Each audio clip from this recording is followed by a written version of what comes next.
Live from Muzzy Field on the side in Bristol, Connecticut, the Bristol Blues organization brings you Bristol Blues baseball. Good morning, good afternoon, good evening. Wherever you may be watching us, thank you for spending a part of your Tuesday with us. I'm Chris Saunders alongside Matt Polick. You know what? Let's play two. We have a doubleheader. First pitch at 3:30. Second one will be at 7 p.m. unless the first game goes a little bit too much farther past that. But we do have a doubleheader against the Pittsfield Suns, the Bristol Blues 21-19.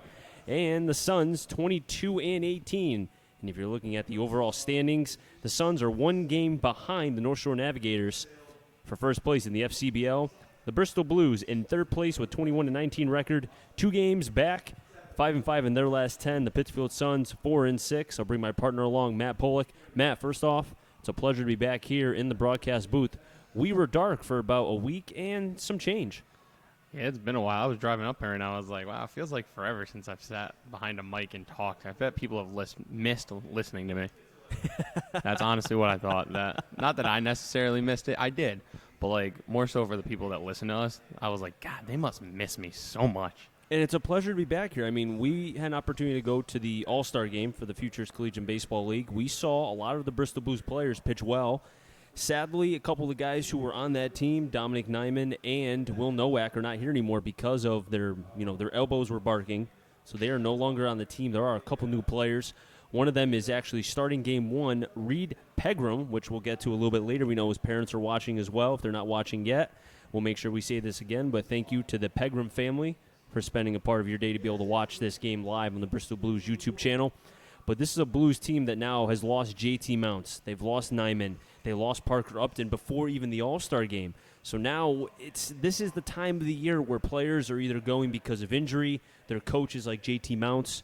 You had Coach Holliday wanted the freshman players back to be able to get some rest before they begin their fall practice, or at least in terms of them, a fall practice. But this Blues team looks totally different than what it did prior to the All-Star break.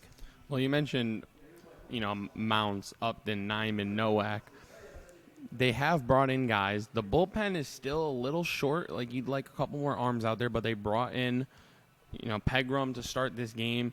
That's another starter. Then you can maybe move, Shane back to the pen. You brought in Peyton Stevens, who was a Blue last year, but this year he's going to be in the bullpen as an arm for them. He won't be hitting or playing defense. And they also have guys on their bench that are going to be moving into starting lineups that need to step up. And we see all of that starting a little before the All-Star break with Christian Beal really getting hot, not in the lineup for game one. I'm sure we'll see him game two. I'm assuming. I don't want to guarantee anything, but I'm assuming we'll see him game two. If not, we'll see him soon. I mean, he's been playing red hot. And then Noah Budzik is a guy who's coming in, playing some shortstop. He could be a big bat in this lineup. And Budzik has been playing well, before the All-Star break, and then since coming back as well. We saw Maves the last 2 days get 2 hits apiece. We saw him get 2 hits here prior to the road trip, and then when they went off against Nashua, he had 2 hits again there. So it's nice to see Maves kind of getting back into a groove after not playing since, the end of June? I think July 1st. July 1st. But nonetheless, yeah, Maves, I don't know if it was the time off for the All-Star break and just maybe clear his head a little bit. He wasn't dressing up and benching as he was a lot.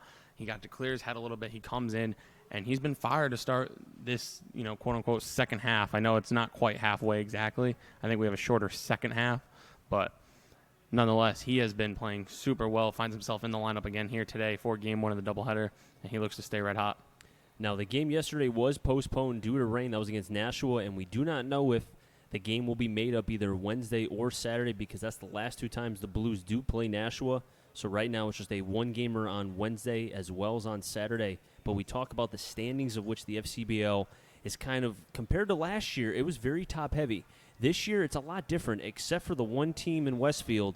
You have between 1 to 6, only separated by 3 games, and I understand because of the short, you talked about it, ever so eloquently, how this is a very short second half and there's only a couple off days before you go into the playoffs. This could be a scenario where the Blues might have to play on their off day, which they only have, I think, 2 or 3 going into that. So this is a very tight-knit division, or in terms of the teams that are competing for that number 1 spot, because the number 1 and 2 seeds, they get a bye. The 3 and 4 get a home game, and it's almost like a wild card like in Major League Baseball where it's one and done. Yeah, you mentioned the Blues have 2 off days between now and playoffs. So, I don't know what the other team's schedules look like, but they might have to cancel an off day and get some games in because we've had a lot of rainouts, especially here at Muzzy. But yeah, you mentioned it. With 3 games separating the 1 through 6 teams and 6 out of 7 teams make the playoffs, I don't think numerically they're out of it, but I think we could say that Westfield's going to be the team left out of the playoffs. It's so crucial to get those 1 and 2 seeds. You get the bye, you avoid the one and done game. And then if you are in a situation where you have to play that one and done game, you really want it to be at home in front of your fans, somewhere where you feel more comfortable. So you really want to stay from those 5 and 6, which right now would be Worcester and Nashua. But I mean, like you said, it's separated by 3 games, top to 1 through 6 in the FCBO. So anything can happen. And with only 7 teams, you're seeing these teams a lot. So you can make up ground in a hurry. Currently, right now, you have Ronnie Palmer in the right-handed hitter's batter's box and the manager for the Suns, Gedman, in the left-handed hitter's batter's box. The Suns will be wearing their black away jerseys while the Blues will be wearing their nice pattern white, and they'll have the dark numbers on the back as well, saying Blues on the front. This Blues team, this is going to be the time where I know we talked about, you mentioned the bullpen. We saw Fox. You weren't here when Fox got his first save. But then his second chance to be able to get a save, he gave up 2 runs against Nashua, and that's what cost them. They lost 4-3. I think that's where now this bullpen is going to be a scenario where we talk about a lot of the guys who are now going to have to try to get some innings. We mentioned Peyton Stevens. He just came. You have Miles Machado, Andrew Marrero. You have Leahy, who may not be here every single day because he has obligations off the field. You have Tommy Hughes, Spencer Fox, Garrett Coe. Coe Marrero can't even be here except for a couple days a week because they're going into their freshman year UConn, and they have to be ready for the start of their season. That's why they're taking summer classes. So this is going to be a tough job for not just the bullpen to get used to very quickly high leverage situations, but for Ronnie Palmer, who I think more people need to give credit to because he has to manage almost like this is a major league club in terms of having to to deal with certain guys both on and off the field. Well, you mentioned the doubleheader today, but a quick reminder about the doubleheader, it's 2 7-inning ball games. So, obviously, we haven't seen Pegram before, but, if he's a starter who can give you 5, 6, or 7 innings even, potentially, I mean, we don't know how this game's going to go, but if he gives you 6, then you only need 3 outs from your bullpen in Game 1, and then Game 2, you have a well-rested bullpen, and, if you get another good start, I'm not sure off the top of my head who's starting Game 2. Matt Shane, thank you. I got here late, guys. I work a day job. And then you have a well-rested bullpen going in for the rest of the season because, as we mentioned, only 2 off days. So they really need to get length from their starters every chance they can. And Pegram was second in his college in innings. We'll go into that as the game progresses as well. We'll take a pause right here and rise for the national anthem. We come back, lineups and first pitch right here from historic Muzzy Field.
lineup for the Pittsfield Suns: batting first, Mark Coley; batting second, Jeff Bodges; batting third, Matt Malcolm; batting fourth in the cleanup spot, Jack Peterson; batting fifth, Matt Valenti; batting sixth, Jack Kolomovic. Try saying that 3 times fast.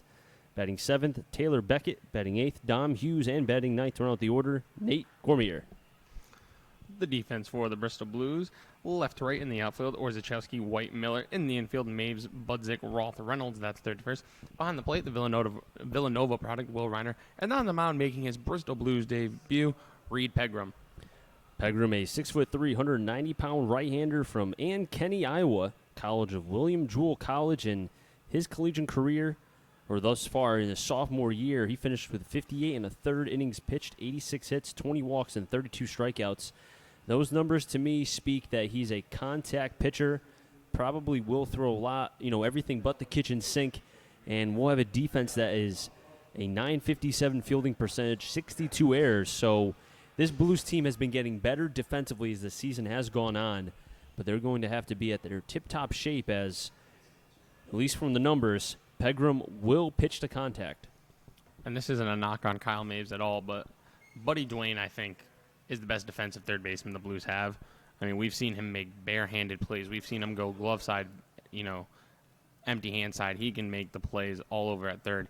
He's not here today in the lineup, so not having that lockdown defense, maybe the Suns, who have seen Dwayne make some nice plays on them before, realize that. Maybe they'll try to get sneaky, lay some bunts down that third base line, test Kyle Maves over at third.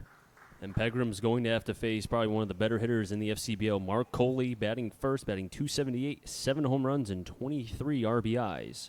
Pegram's ready. Coley's ready. Here we go. First pitch is swung at towards right.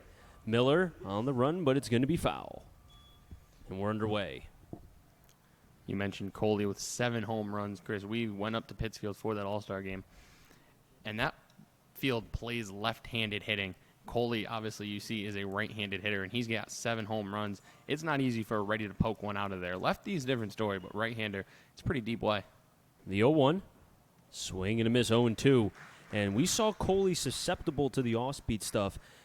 Cameron Van Herbeck pretty much played with him all day, had 3 Ks against him. 0-2. In the dirt, 1-2. And even in the All-Star game up in Pittsfield, he struggled a little bit. I think pitchers realized that, okay, he's a fastball hitter. He can struggle with that off-speed stuff. Pegram gets the sign from Reiner. Lifts, fires. Pull to the left side. Orzechowski on the run. Can't make it as the ball gets to the warning track. Coley rounding first, so hustle into second, and that's where he'll stay. The Suns' first hit, a double off the bat of Mark Coley.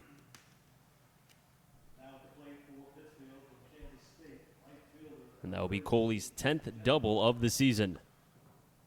And Jeff Bodges at the plate now with a runner in scoring position quickly for the Suns. Bodges batting .280, 3 home runs, 16 RBIs. This is a Suns team that total batting .248, has scored 201 runs, has 63 doubles, now make it 64. And as a team, they do have 32 home runs. That's got to be atop the FCBO. Should be. If not, it should be one of at least the top. 1, if not 2. First pitch outside, 1-0. And you would almost have to think, though, too, Pegram is probably maybe a little bit nervous. His first start, even though he's coming in late into the season, your first start for any team has to be at least a little bit nerve-wracking. I mean, new mound, new surrounding, new catcher to work with. The 1-0. Foul back, 1-1. And the scouting report on Pegram pitches the contact and does throw everything but the kitchen sink. We'll try to change it up. And to say that, because he doesn't throw hard, he won't be successful, look at Van Herbeck. He didn't throw hard, but he just changed speeds, went up and down, changed the eye level. And he was successful. 1-1, popped up. It's going to be foul, 1-2. And if I remember right, I think Van Herbeck had 9 Ks against the Suns. Yeah, it was 9. I'm like 99% positive that it was 9. It was his career high this year. We know that much. It matched his season total. I know that. 9 Ks. I just looked back, confirmed. In 6 innings.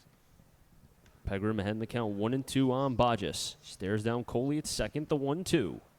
Outside, 2-2. Coley's on second base after ripping a double down left field just over the head of Orzechowski. Second baseman Roth playing near the lip of the grass in shallow right. Pegram getting the sign from Reiner. Pegram comes to the set, the 2-2. Inside for a ball, 3-2. I love that. I think when you don't throw as hard as some of these guys out here, I think, if you don't throw as hard, you should work east and west. If you throw a little bit harder, you could work north and south. He went outside, then inside there. 3-2, low for a ball. And Bodges works a walk. First and second, nobody out. And I like the point, though, trying to work inside and out instead of maybe going towards one part of the plate. We saw Pegram throw inside only once, and against this Suns team, he has to make them uncomfortable. Stepping up to the plate, Matt Malcolm, batting .347, 3 home runs, 14 RBIs, was an all-star for the Suns, as Pittsfield was well represented in that all-star game. Another no batting gloves guy. And what was it, Joyce from Westfield? Yep. No batting gloves either. Tommy Joyce. Yep. First pitch, breaking ball high, 1-0. Malcolm, the best hitter on this Suns team. Only 3 homers. Only 3 homers. Only 3. 14 runs batted in, 9 doubles, a .347 average. 1-1. Slowly hit over the Roth. He'll have one play and gets the out at first, but the runners do advance to second and third. Coley to third. Bodges to second. And the first out has been recorded for Pegram in this game. And now that'll bring up a guy who I can understand. You might not look at him and say, okay, this is a big power threat, but with 6 homers, you got to watch out. But we saw Pittsfield. That ball flies out of right field. Not a very deep right field, not taking anything away from him. I'd get in this box, strike out, wouldn't even touch it. Peterson from the University of Pennsylvania, batting from the left side. Batting .267. Swings at the first pitch and laces it down to left center. That'll score 2. Coley scores. And here comes Bodges, a 2 RBI single from Peterson. Make it 28 RBIs on the season for the left-handed hitter from the University of Pennsylvania.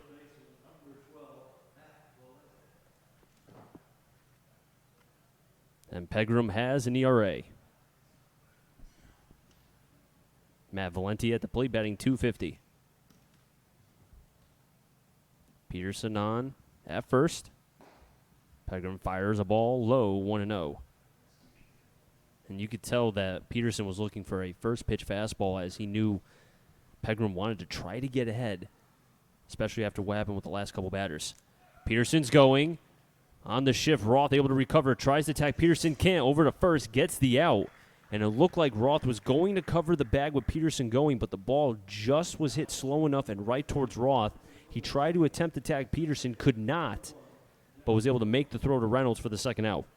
I don't know if that was a hit-and-run call, but if you're Valente there, and he's a right-handed hitter, you got to have seen the lead Peterson got. He was a walking lead. He had second base stolen so easy.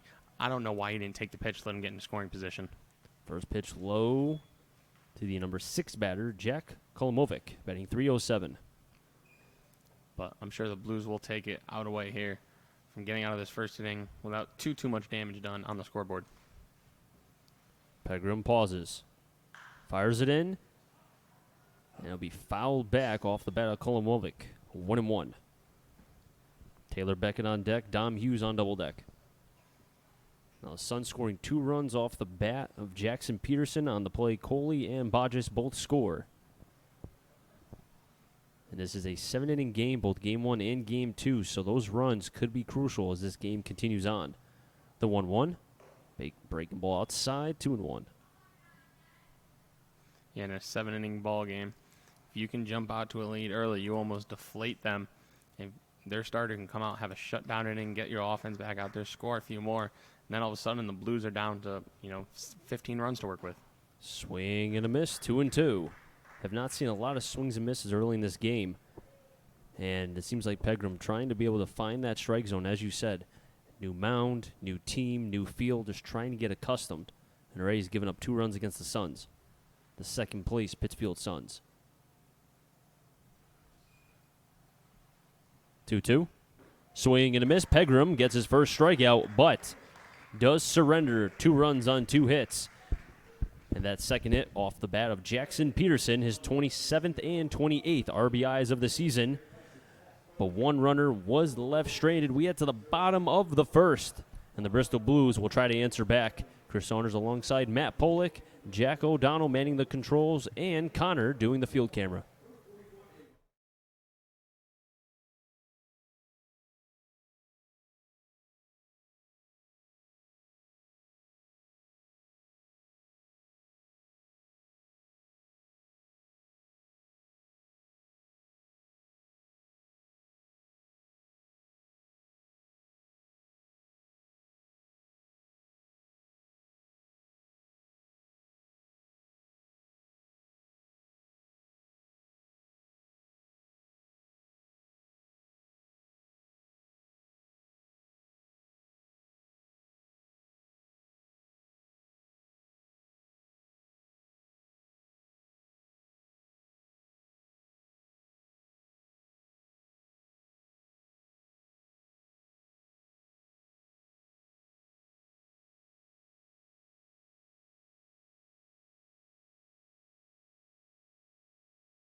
The defense for the Pittsfield Suns, Hughes, Coley, and Bodges, left, center, right in the infield. Valenti at first, Kolomovic at second, Cormier at short, Beckett at third, Peterson behind the plate, and on the mound, John Morrison.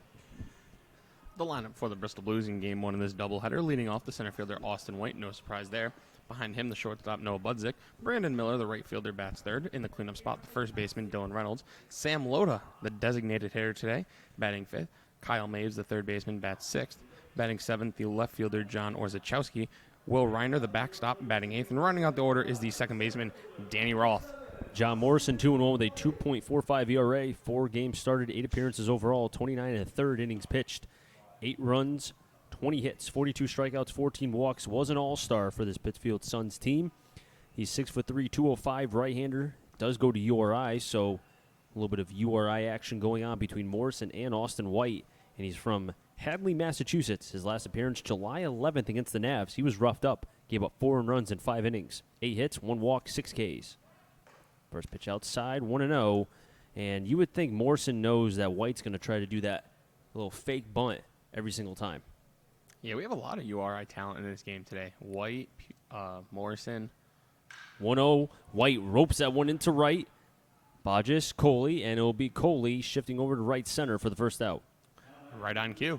URI gets URI to fly out to guess what? URI. We also have Jordan Lasky as well. He's another URI product. He's the second, third catcher, depending on how you look at it, for this Blues team. And we've seen White. He looked very uncomfortable in his first at bat in the All-Star game. Before I get to that, Noah Budzik at the plate right now. Pitch inside, 1-0. But back to the point with Austin White. He struck out in 3 pitches, and you and I both looked because we had pretty good seats at the All-Star game. We said, that wasn't Austin White. No way. The 1-0 to Budzik. Foul back, 1-1. And there, White normally doesn't swing until he sees a strike. That was a 1-0 count he swung on. Maybe, he's facing a teammate at URI here as he delivers the 1-1 pitch to Budzik. Again, fouled off third base side. Maybe, in some bigger situations or he maybe gets a little too anxious at the plate. We saw in the All-Star game, you mentioned it, 3-pitch strikeout. And then here against a URI teammate, goes down on just 2 pitches. The 1-2. Low for a ball, 2-2 on Noah Budzik, who does go to UNH. UNH standing for the University of New Haven. Just finished his freshman year from Cromwell, Connecticut. And another foul ball. Little off topic. Cromwell has a beautiful baseball field, though, at their high school. They do. Now, Noah Budzik was named to the Northeast 10 All-Rookie team, one of 4 Chargers to start 37 games, and he was the team shortstop and leadoff hitter. Swing and a miss. First K for Morrison. And at the plate is the hot-hitting Brandon Miller, batting .358, leads the team in home runs, RBIs, and average. Did not play against Nashua yesterday, but he's back in the lineup today here in Game 1 of the doubleheader. Yeah, we got to talk a little bit with Brandon Miller. A couple Blues, actually, if you think about it. Yeah, Brandon Miller in particular. He just seems like he's having so much fun out there. He's full of laughs. I mean, how many times was he, he didn't look like he was having a bad day at all. No, he grounded out to Buddy Dwayne, who was playing first at the All-Star game. Off the end of the bat, towards short. Cormier fields, cross the diamond, and just gets out the speedy Miller for the third and final out. Score that in the book. A ground out to short. No runs, no hits, no errors, nobody left on base. A 1-2-3 inning for John Morrison. And quickly, Pegram will have to step back on the bump and face 7-8-9. Beckett, Hughes, and Cormier. We come back.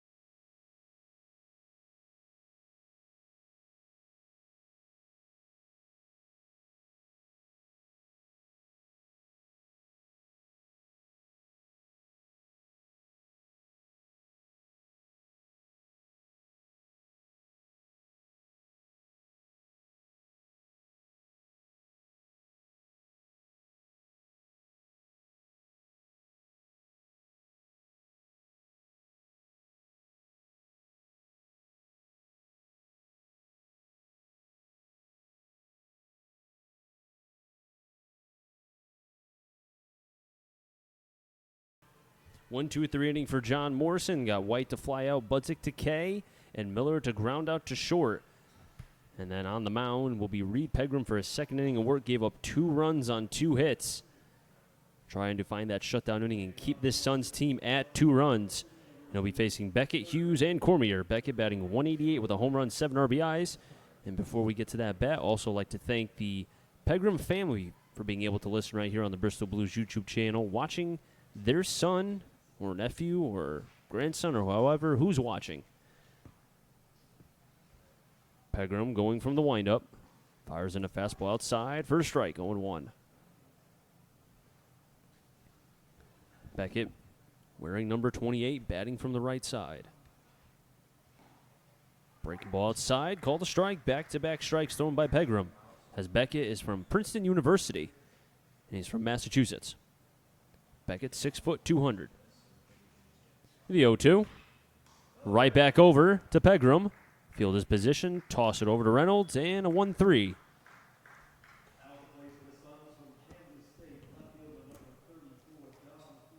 And Dom Hughes will be stepping up to the plate. Hughes batting .179 with 1 home run and 4 RBIs. Hughes from Kansas State University. First pitch called a strike, 0-1, and right now Pegram throwing strikes early, a lot different than that first inning where he was having trouble with his command. Yeah, Hughes not an easy guy to strike out. Has 22 walks to just 17 Ks. The 0-1. Pitch low, 1-1. So he's a pesky guy to get out, but can K from time to time. 1-1, fastball high, 2-1. Sun starting to creep here at Muzzy Field as it was torrential downpour between last night and then early this morning. 2-1. Foul towards the right side near the dugout of the Suns, 2-2. It didn't look like any sun was anywhere nearby, so I left my sunglasses in the car. I have a feeling I could be regretting that pretty soon. Well, game started at 3:30. Might be okay. Could be. 2-2. Fastball inside, 3-2. I mean, depending on where the clouds are in the sun, you might be all right. Time will tell. So far, 1 walk for Pegram, trying to avoid a second, and he can't. Second walk for Pegram. And Hughes reaches with 1 out. Nate Cormier at the plate, batting .192, 14 RBIs, and 10 Ks. Pegram from Ann Kenny, Iowa, does go to William Jewell College. And we talked about getting length from the starting pitcher, both for Game 1 and Game 2. Pegram in Game 1, Shane in Game 2. Swing and a miss from the 9-batter, 0-1. And Pegram was second in the team in innings pitched. Did throw 6 innings, 1, 2, 3, 4, 5 times. And threw 7 innings once against Oklahoma Christian back on the 24th. 1-1 high. 0-2, though. Back in February. Went 7 innings. Did have 5 strikeouts, 3 walks. Only surrendered 7 hits. Threw 95 pitches in that outing. Pegram holds the 0-2. Outside for a ball, 1-2. That was a close pitch.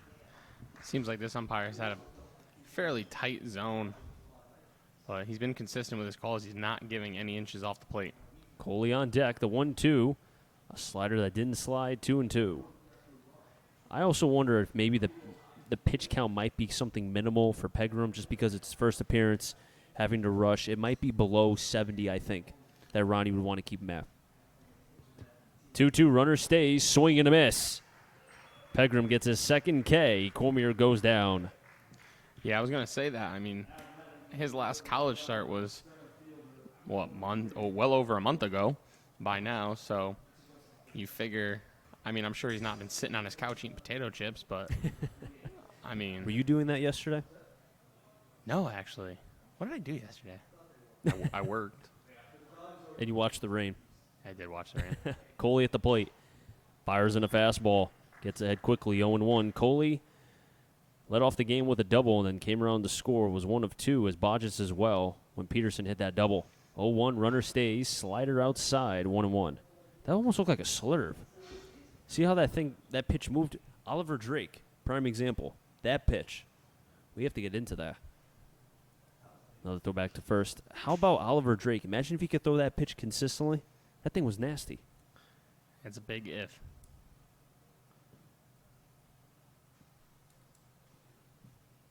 Pegram comes to the set. Holds. Still holding. Another throw back to first. Tag applied. He's going to be out. And Pegram got the pickoff of Hughes. And he says a little bit something what looked to have been the Suns' dugout, but either way, Coley cannot swing the bat as Hughes was a little bit dancing. So Coley will lead off in the third, but no runs, no hits, no errors, and because of the pickoff, nobody left on base. We head to the bottom of the second. Blues will have 4, 5, 6, Reynolds, Loda, and Maves when we come back.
The pickoff of Hughes escaped any threat by the Suns, and now John Morrison will be back on the bump for his second inning of work.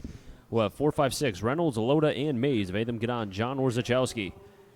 And at the play right now, as I said, Dylan Reynolds from Fairfield University, batting .242 with 21 RBIs, but does have the same amount of walks as RBIs with 21. Reynolds will bat from the left side, playing first base tonight, wearing number 12. John Morrison so far has retired 3 in a row.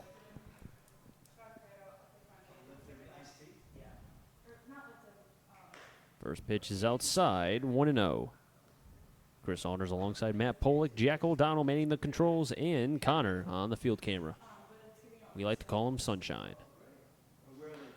2-0. It's a pleasure to be back here at the broadcast booth as we were dark for, I'd say, about a week and change, but we are back. I know Matt's excited. I am excited. I've just had a really long day. Rough day at work. 2-0. Pulled towards the right side. Bobble for a second by Valenti. And they can't make the play. Reynolds will reach. Put that down in air by the Suns. They're first. Nice break there for the Blues. It looked like you were going to let Morrison kind of cruise 4 up, 4 down early on, but an E3 by Valente allowing Reynolds to reach, and all of a sudden you have the leadoff man on, and you got 5-6 in your lineup. Sam Loda batting .277, 3 RBIs. Does have 15 Ks on the season. Morrison holds. Fires an off-speed pitch in for a strike, 0-1. Kyle Mays behind him. Orzechowski on double deck. Morrison, a tall right-hander, 6'3". The 0-1. Popped it up. Might stay in play. Peterson, Valenti. It'll be Peterson. Will make the catch in foul territory up the first baseline. And Sam Loda is retired. You'd have to assume that Sam Loda is going to be catching game 2. See, I would think that, but remember as well, the amount of innings and games that he caught for Central, I would almost think that they want to try to ease it for this player just because of he caught so much and he's still very young. He has a bright future. Kyle Maves at the plate, pulls the bunt perfectly down the third baseline. Pearson's going to let it watch, and it stays fair. Peterson can't believe it. A picture-perfect bunt for Kyle Maves. What a beauty. I love the bunt when it's done right. Just beyond perfect by Maves. It helps that it stayed first on the grass and then it continued. But with the dirt, because it rains so much, it's very moist. And if it can get in that perfect spot, it'll stay there. And as we saw, it didn't move. Yeah, Peterson, once he realized that he had no shot at Maves, let it roll foul. Only problem for him is it didn't go foul. And it gives the Blues their first hit.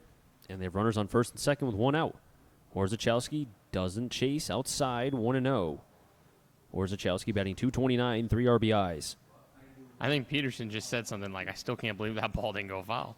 Well, he was staring right at it. I thought for a second it was going to just go foul, but how many times have we seen that from the Blues? When they bunt, it's at a very high success rate.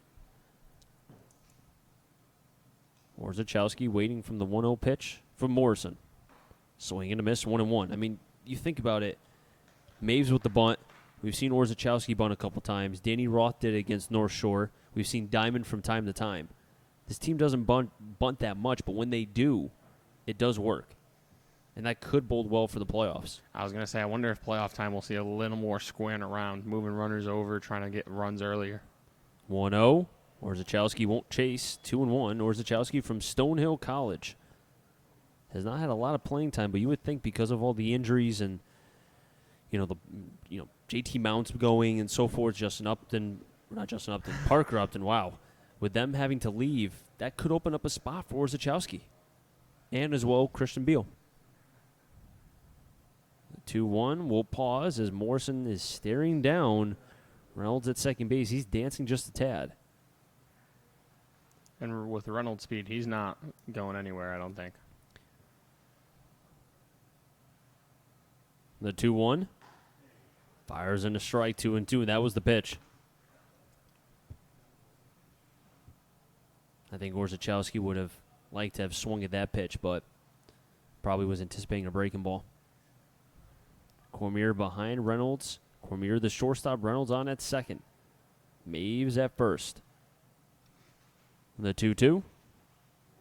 Another slider in the dirt. Orzechowski didn't chase. Runs the count full, 3-2. Will Reiner is on deck. And how about if Reiner can come up with guys in scoring position? Reiner, one of the better hitters and catchers. I thought he was snubbed in the All-Star game. And first game back from the All-Star game, had a double and a triple in his first 2 at-bats.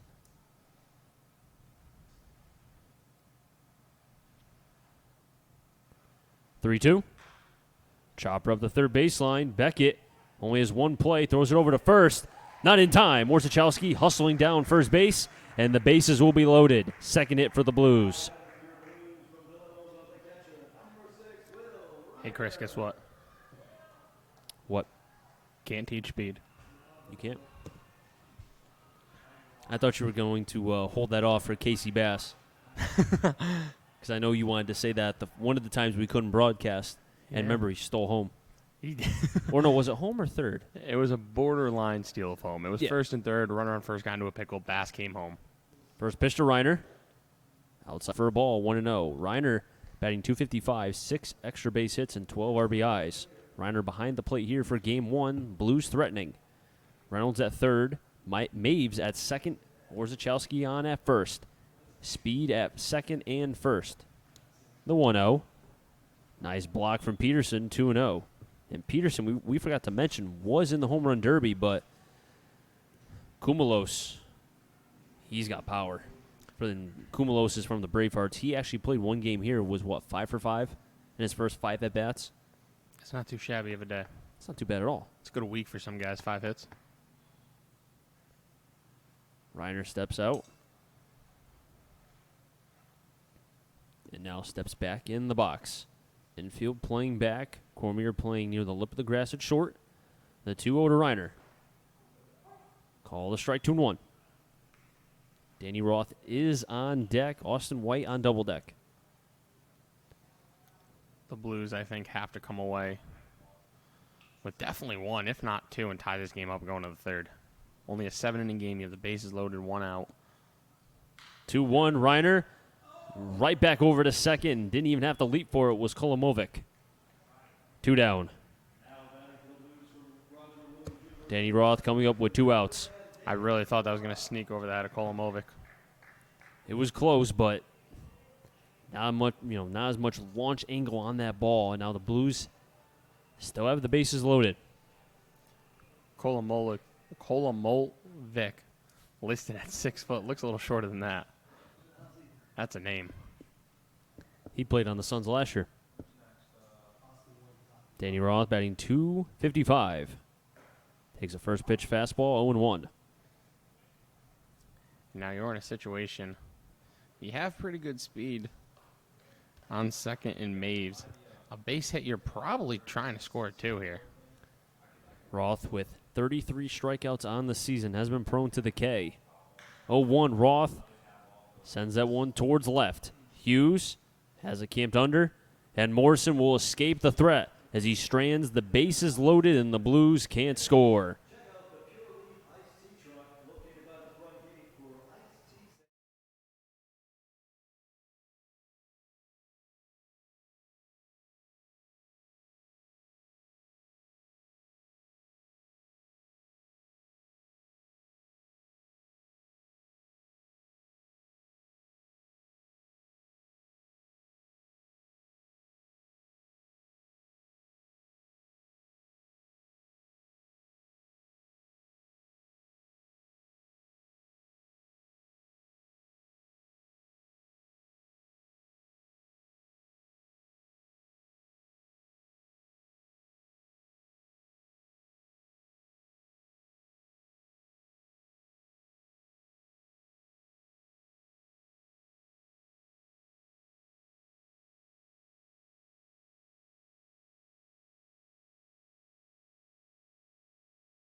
Top of the third, 2-3-4. Bodges, Malcolm, and Peterson. If any of them get on Valenti, Pegram on the mound for his 3rd inning of work thus far.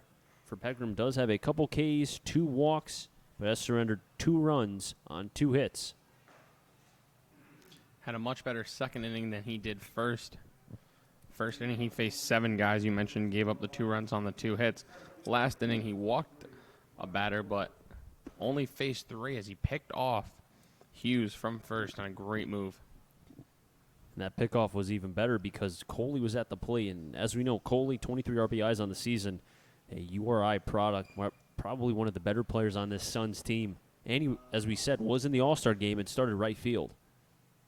Swing and a miss from Coley, 0-1. And a good start for the right-hander Pegram from William Jewell College. Yeah, Coley is definitely somebody you want to face. Nobody on. 0-2 is the call, as Coley can't believe it. And even Coley, he's looking back saying, man, I don't know about that one. And the 0-2. No harm, nobody on base. But if this was the Atlantic League, you could go to first. I saw something on Twitter. It was, I forget what organization. It was a minor league pitcher complaining about the drop third strike rule. The 1-2 just gets a piece to stay alive. And he kind of had a good point about it. He said, if I get somebody to swing and a miss at a pitch that is so bad that my catcher can't even catch it, why should he be rewarded first base for that? That's a good point.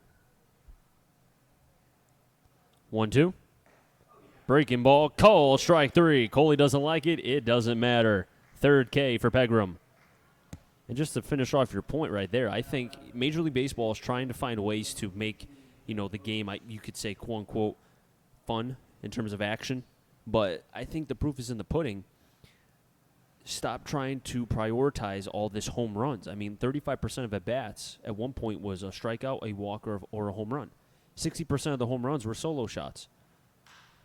Laced into left off the bat of Bodges, but making the catch is Orzechowski as he came in on that sinking liner, 2 down.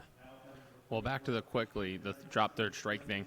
There are major leaguers who agree with that minor leaguer's take because he got the take from a video of Max Scherzer talking about it.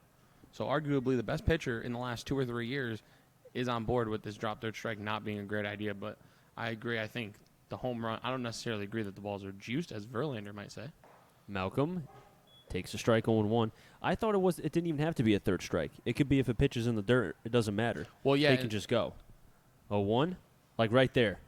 Malcolm, if you wanted to, if this was the Atlantic League, could just go. Well, yeah, that's the Atlantic League. The pitcher on Twitter I saw was a minor leaguer. Oh, okay. Gotcha. I forget what. It was an NL team. I can't remember the organization again. I don't want to be wrong. So. But, yeah, he was saying drop third strike. It's a dumb rule. Breaking ball outside. Looked to bend the slider. 2-1 on the 3-batter, Matt Malcolm, who grounded out to second. His last at-bat. I can't believe they're allowing stealing first base. What? Well, it's the Atlantic League. It's, 2-1, outside 3-1. I hate to say it, but it's like testing the guinea pigs. The Atlanta League is just the guinea pigs of baseball. Sad to say, but it's truth. 3-1 outside for a ball. Third walk from Pegram. And that one hurts a little bit more because he was able to get the first 2 outs. But Jackson Peterson, who so far has been the only guy to be able to score the 2 runs for the Suns thus far, back in the first. Yeah, 2 RBI single into left off the bat of the lefty. Pitch on the outer half going with the pitch. Does a great job of that is Peterson. Peterson 1 for 1, trying to get a 2 for 2 day thus far. As the dark clouds start to cover Muzzy Field a tad. Check swing. Didn't go. 1-0. Now, there isn't a threat of rain until 6, and then I think it's about like a 30% chance, so we should be okay for both Game 1 and Game 2. You never know, no. You never know, though, with Connecticut weather. Each team with 2 hits. 1-0. Runner stays. Peterson fouls it back. 1-1. On deck is Valenti. Double deck, I should say. Kolomovic.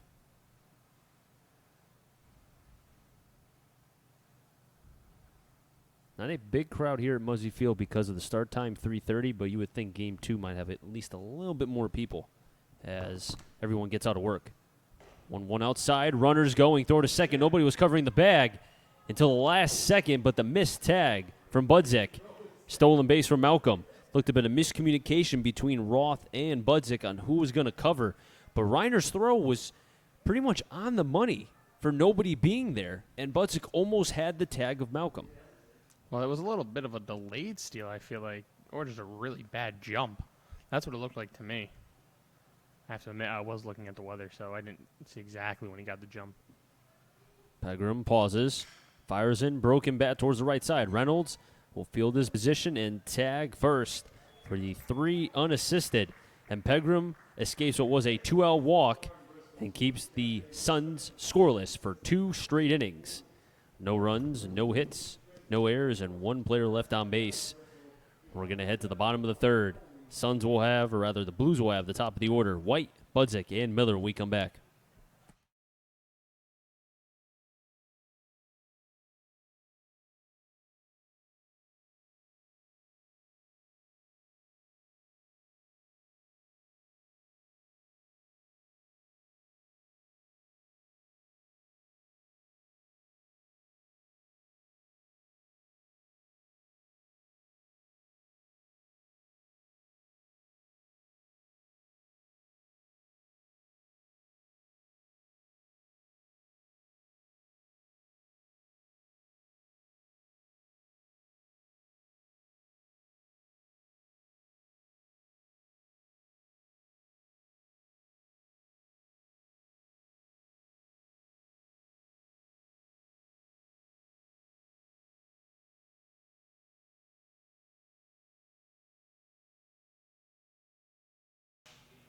One, two, three. White, Budzik, Miller for the Bristol Blues here.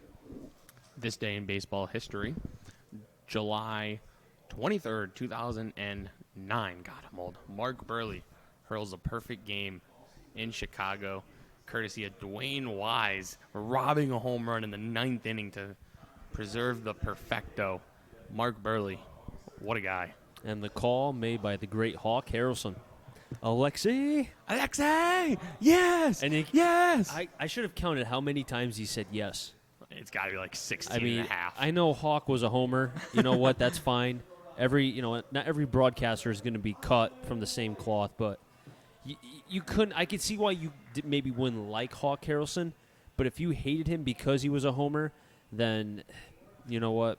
It is what it is. I love me some Hawk. I miss hearing him scream Alexei. Well, he was one of the better broadcasters, and he retired. What was it, last year, 2 years ago, something like that? Because he started to wind down a little bit. White takes the pitch low, 1-0. Yeah, he kind of faded out. He was taking less and less games. Wasn't going on the road as much. He wanted to golf. Hey, man, nothing wrong with that. The 1-0 to White. Takes it in for a strike, 1-1. This pitching staff for the Suns, they have the least amount of earned runs, walks, and wild pitches in the FCBO. Hence why they're in second place. 1-1. Low for a ball, 2-1. And we have not seen the Blues play the Suns that many times, mainly here because every time they come here, they bring rain. So we should call them the Pittsfield Rain. Way high, 3-1. Well, when we went to Pittsfield, I think we understood why they called them the Suns. That sun is brutal on But that remember, field. it rained. It rained for, 2 innings toward the middle part of the game. Yeah, my windows were down in the parking lot. The 3-1 to White. Outside for a ball. And Austin White gets the walk. That's the Austin White we know. Well, his first at bat, he laced one to right center. But as we saw in the game, in the All-Star game, Coley can cover a lot of ground. And he's a big guy, Coley is. I'd have to look exactly how tall he is. He's 6'2", 190. But his long legs and levers, his arms, kind of allows him to be able to cover a lot of ground. Morrison steps off, staring down White. I mean, Morrison knows White better than anyone because they both go to the University of Rhode Island. First pitch outside, call the strike. Noah Budzik from UNH, the University of New Haven. Baseball runs in his family. His grandfather, Ted, actually played in the Indians organization. Budzik from Cromwell. Pitch outside, throw back to first, and almost was thrown away, but Valenti had to range over to the glove side to keep that from going towards the Suns bullpen. 1-1 count on the UNH product. Budzik, as we said earlier, was the NE10 named on the rookie team. And Budzik was the leadoff hitter and started all 37 games for UNH. 1-1 inside and low, 2-1. Brandon Miller's on deck. Dylan Reynolds on double deck. This is a 7-inning game. Blues, you could say, maybe by the 4th inning, would have to start counting outs here. 2-1, White stays, pitches inside, 3-1. And it looks like Morrison is almost thinking too much with White being on, so he's trying to rush his delivery. and that could bode well for Budzik and Miller and anybody else who steps up to the plate for the Blues. Well, White looks like he's almost ready to go. 3-1, Budzik slashes that one towards left, but Hughes has it camped under for the first out. And White will have to retreat back to first base. As I was saying, it looked like White was almost ready to go. I was wondering if he was holding out, maybe just trying to throw Morrison off and get Budzik a walk, and then, all of a sudden, Brandon Miller would come up as the go-ahead run. He comes up as the tying run, and we've seen it multiple times. Miller has the power and the ability to tie this game up with one swing of that bat. And all 4 of Miller's home runs have come to right field. Morrison comes to set, throws back to first. No harm, but looked like White could be thinking about stealing here. I was surprised he did not attempt on a 3-1 count, or even when it was a 2-1 count, when Budzik was at the plate. As White dangles that left arm. Another throwback. As White has on what looks to be that glove on the left hand. Typically, they only give that to guys who are base stealers. They're not going to give that to Casey Bass. I can tell you that much. The oven mitt. First pitch to Miller. Gets away from the catcher, Peterson. And on the wild pitch, White will advance to second. And that's why, in my opinion, White gives so much to a team. Because him being on base, you force the pitcher to have to focus on him, on himself. And because of that, you got pitches like that in the dirt, high. It helps out the batter and the team itself. Yeah, he's a pesky base runner, Austin White is.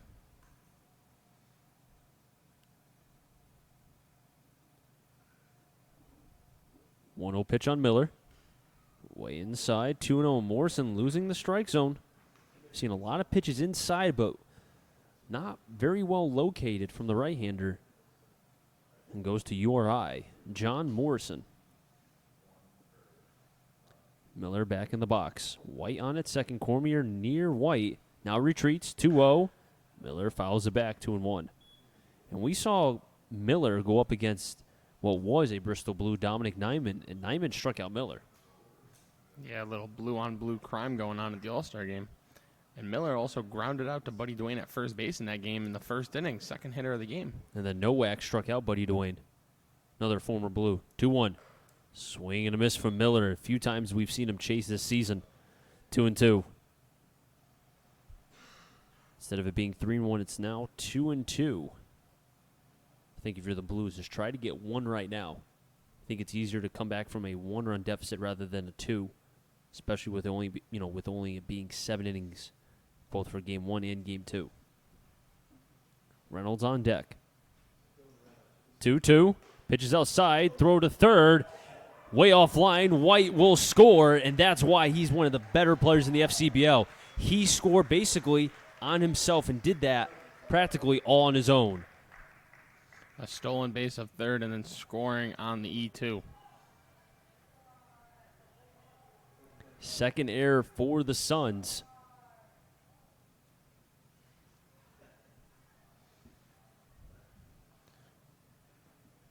And a 3-2 count on Miller. Fouls it back. We'll do it again.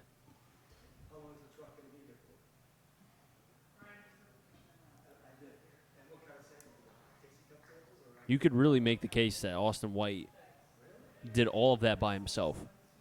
Getting in the head of Morrison, stealing third, forcing Peterson to have to make the throw. Could not get it to third base, was offline from Beckett, or to Beckett, and then he scores.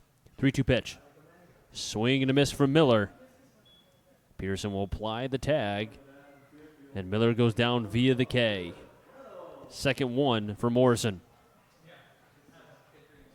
Well, on the pitch that White stole third on and then came around to score, it looked like he was dead. I think he got a little bit of a late jump. And it was an outside pitch to a lefty batter, so really easy throw for Peterson to make to third. Reynolds takes the pitch for a strike, 0-1. He just, I think, was so rattled by the fact that White was going, and White, picking up speed in a hurry. He's a very quick base runner. The 0-1. Reynolds sends that one towards right, going back at the wall. It's gone, and we have a tie game.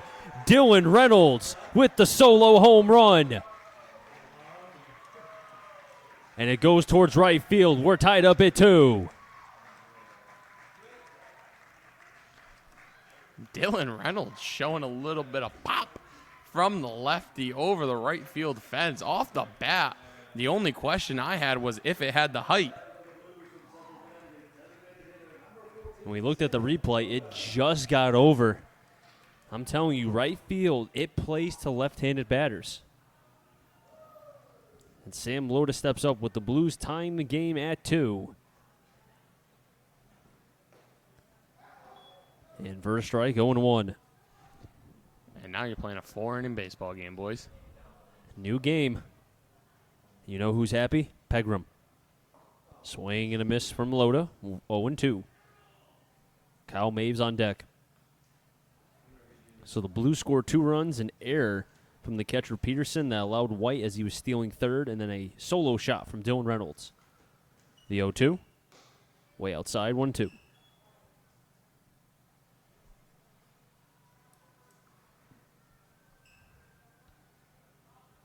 And that's Reynolds' first home run of the season. 1-2, Loda goes down swinging. But the Blues do get 2 runs. The solo shot from Reynolds to tie the game. And then Austin White, who scored as he was attempting to steal third. And then the throwing error from the catcher Peterson allows the Blues to get their first run. We're tied up at 2. And now Pegram, probably the most important inning right now here in the 4th, that shutdown inning. And we'll have 5, 6, 7, Valenti, Kolomovic, and Beckett. We come back.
Five, six, seven, Valenti, Kolomovic, and Beckett. Blues tied the game at 2. Austin White, who was stealing third, and then allowed Peterson, who was behind the plate for the Suns, attempt to throw it to third. It was off the line. He scored, and then Dylan Reynolds with a solo shot.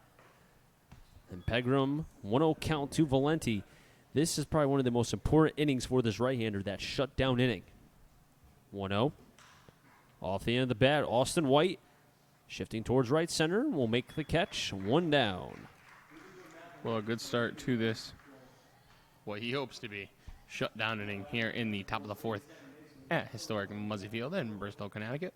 Once again, I'd like to thank the parents of Reed Pegram for being able to, if they're still watching, and I'm sure they are because their son's still in the game, but pitching well, struggled in the first, but has done well in the second and the third. Right back over to Pegram, 2 down. And just like that, less than 4 pitches, he has 2 outs. I believe that's what they call efficiency. I would say so. As Taylor Beckett comes up to the plate with 2 down. He just looks to be more comfortable since that second inning. First inning, as we said, nerves, new mound, new team, field, the whole 9. Now he seems to be back into that groove. And as we said, he's a contact pitcher, and that's what he's doing. Pitch is high, 1-0. Still looking for that 1-2-3 inning. Has a chance here. The 1-0. Breaking ball, drops it in but low, 2-0. Almost had a 1-2-3 inning, but Malcolm worked the walk in a 3-1 pitch. Back in the 3rd. 2-0, popped it up. Maves, foul territory at 3rd, near the fence, and that will be out of play. 2-1. Dom Hughes on deck. Taylor Beckett came into this game batting .118 with a home run and 7 RBIs. The 2-1. Swing and a miss. 2-2.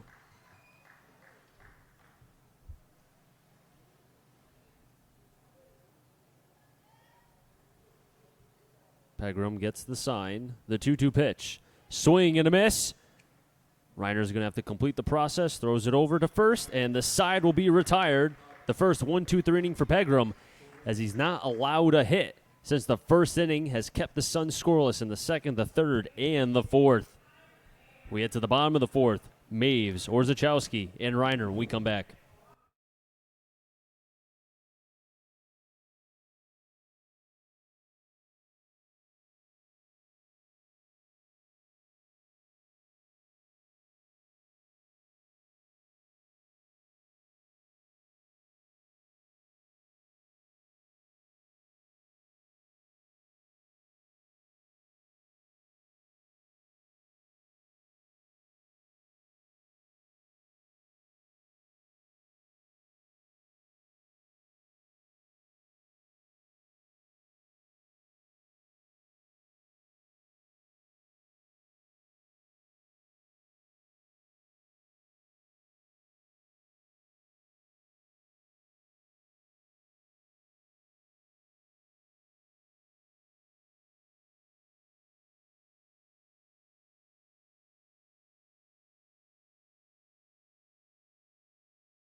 Six, seven, eight. Maves, Orzechowski, Reiner. If any of them get on, Danny Roth, the starting pitcher for the Blues. Reed Pegram from William Jewell College has not given up a run or a hit since the first inning. Has kept the Suns scoreless in the second, the third, and the fourth. Has given this Blues an opportunity to be able to fight back as they tied the game back in the third. Austin White scored on an attempted steal, throwing error from the catcher Peterson, and then a solo shot from Dylan Reynolds.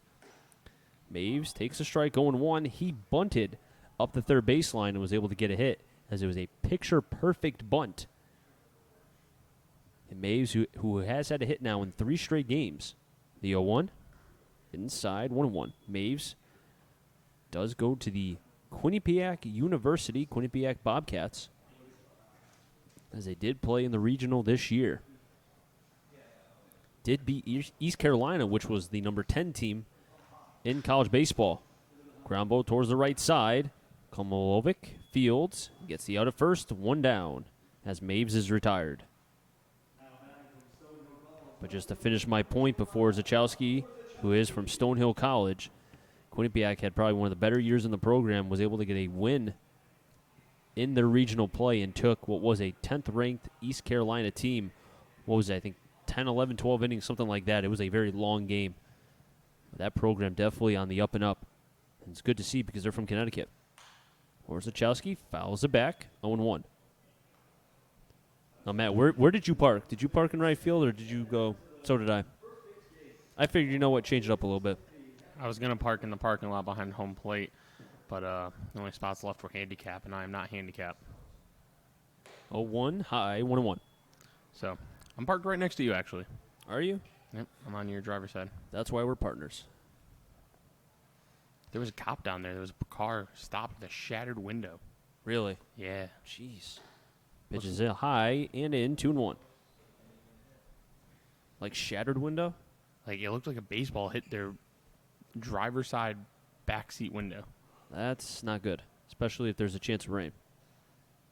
The 2-1. Inside, 3-1. Morrison so far with 32 strikes and 24 balls.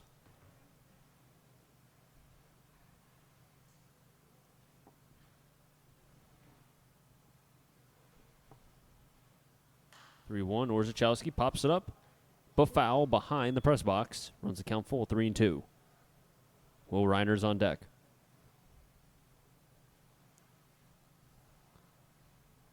Blues schedule looks like this. They will have their next game will be on the 24th. That is tomorrow against Nashua. The 26th, they will be away against the Starfires.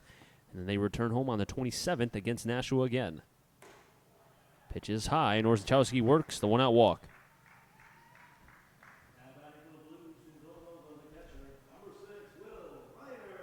And Will Reiner coming up to the plate. His last time was with the bases loaded and hit what was I don't want to say it was a hard liner, but it was like medium hard, you could say. But the second baseman for the Suns, Kolomovic, just was able to range after it. First pitch is in, runners going. There won't be a throw. Orzechowski with a stolen base. And the home plate umpire said Will Reiner went around, barely took the bat off his shoulders. That's going to be a questionable call nonetheless. Changes this count, or changes this at bat entirely now. That is a horrible call. That's the first time I've had a problem with this umpire. That was the field umpire. Pitch is low, 1-1. Who made the call? Was it home the plate field? umpire? Really? Yeah. See, again, I go back to my point. How can you watch the bat and the ball at the same time? I'm sorry. I think there's some umpires who, as soon as you move the bat, and they're calling it a swing. I've always had a problem with that, no matter what level. It could be Little League. I don't care. 1-1. Reiner chops it over the head of the pitcher, Morrison. Kolomovic will have one play. Throws it to first in time. Reiner will be out. Orzechowski advances the third. And Danny Roth coming up again with at least a blue in scoring position. But this time again, 2 outs. You know, as a former Little League umpire, as soon as the kid attempted to swing at any kind, it was a swing. I didn't care. Little League, it's okay because those games drag. Danny Roth flew out to Dom Hughes in left in his first at bat. Breaking ball inside. Peterson keeping it in front. 1-0. Peterson's done a nice job tonight for the Suns. You can tell Morrison's throwing a lot of pitches in the dirt, maybe a couple hard sliders, but Peterson really being able to move over to his arm side where the left-handed hitter's batter's box is. The 1-0. Roth again pops it up. Cormier will make the play near the left field line for the third and final out. So the Blues strand again a runner in scoring position. No runs, no hits, no errors, and one player left on base. We're through 4, tied 2-2. In the fifth inning, we'll have 8-9 then top. Hughes, Cormier, and Coley when we come back.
Eight, 9 top. Hughes, Cormier, and Coley. If any of them get on Jeff Bodges.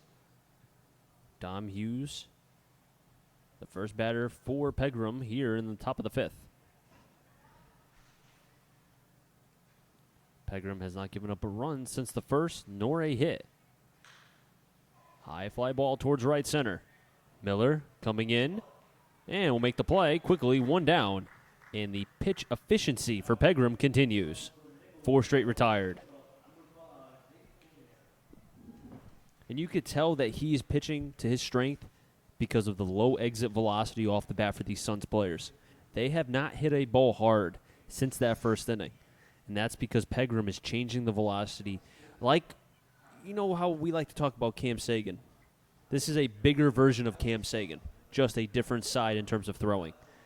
Breaking ball in for a called strike, 0-1. 3 Ks for Pegram.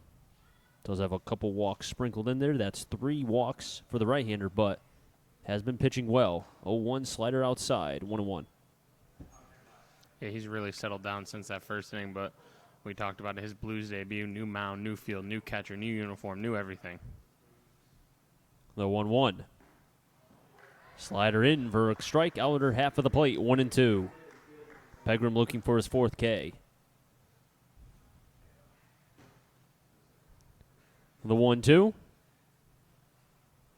Didn't go. It looked like Cormier wanted to go if that pitch was closer, but saw that pitch starting to break early.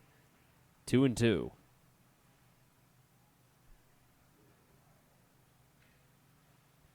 Pegram and Reiner working well. The 2-2. Fouled off, looked to be off the end of the bat, went behind both Reiner and the home plate umpire. A big out here with Cormier at the plate. We mentioned it, Marcoli on deck. Somebody you want to face with nobody on, especially with 2 outs. 2-2. Breaking ball high, 3-2. 4 Ks right now for Pegram to 3 walks. Looking for his 5th. The 3-2. And there it is, the 5th K. And Cormier doesn't like the call.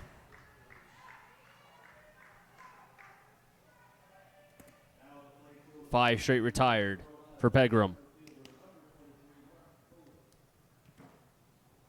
And Marcoli at the plate now, who doubled off this right-hander and also struck out in the 3rd. And he was at the plate when Pegram picked off Dom Hughes in the 2nd. First pitch was a breaking ball high. Coley kind of had to bend and then get back up to avoid being hit. 1-0. Pegram from Ann Kenny, Iowa. 2-0. And even for a minimal crowd, there looks to be a very, I'd say they're pretty loud. The crowd may not be big, but they want to see this Blues team come away with a Game 1 W. 2-0, fastball low and away, 3-0. Pegram trying to avoid the 2-out walk.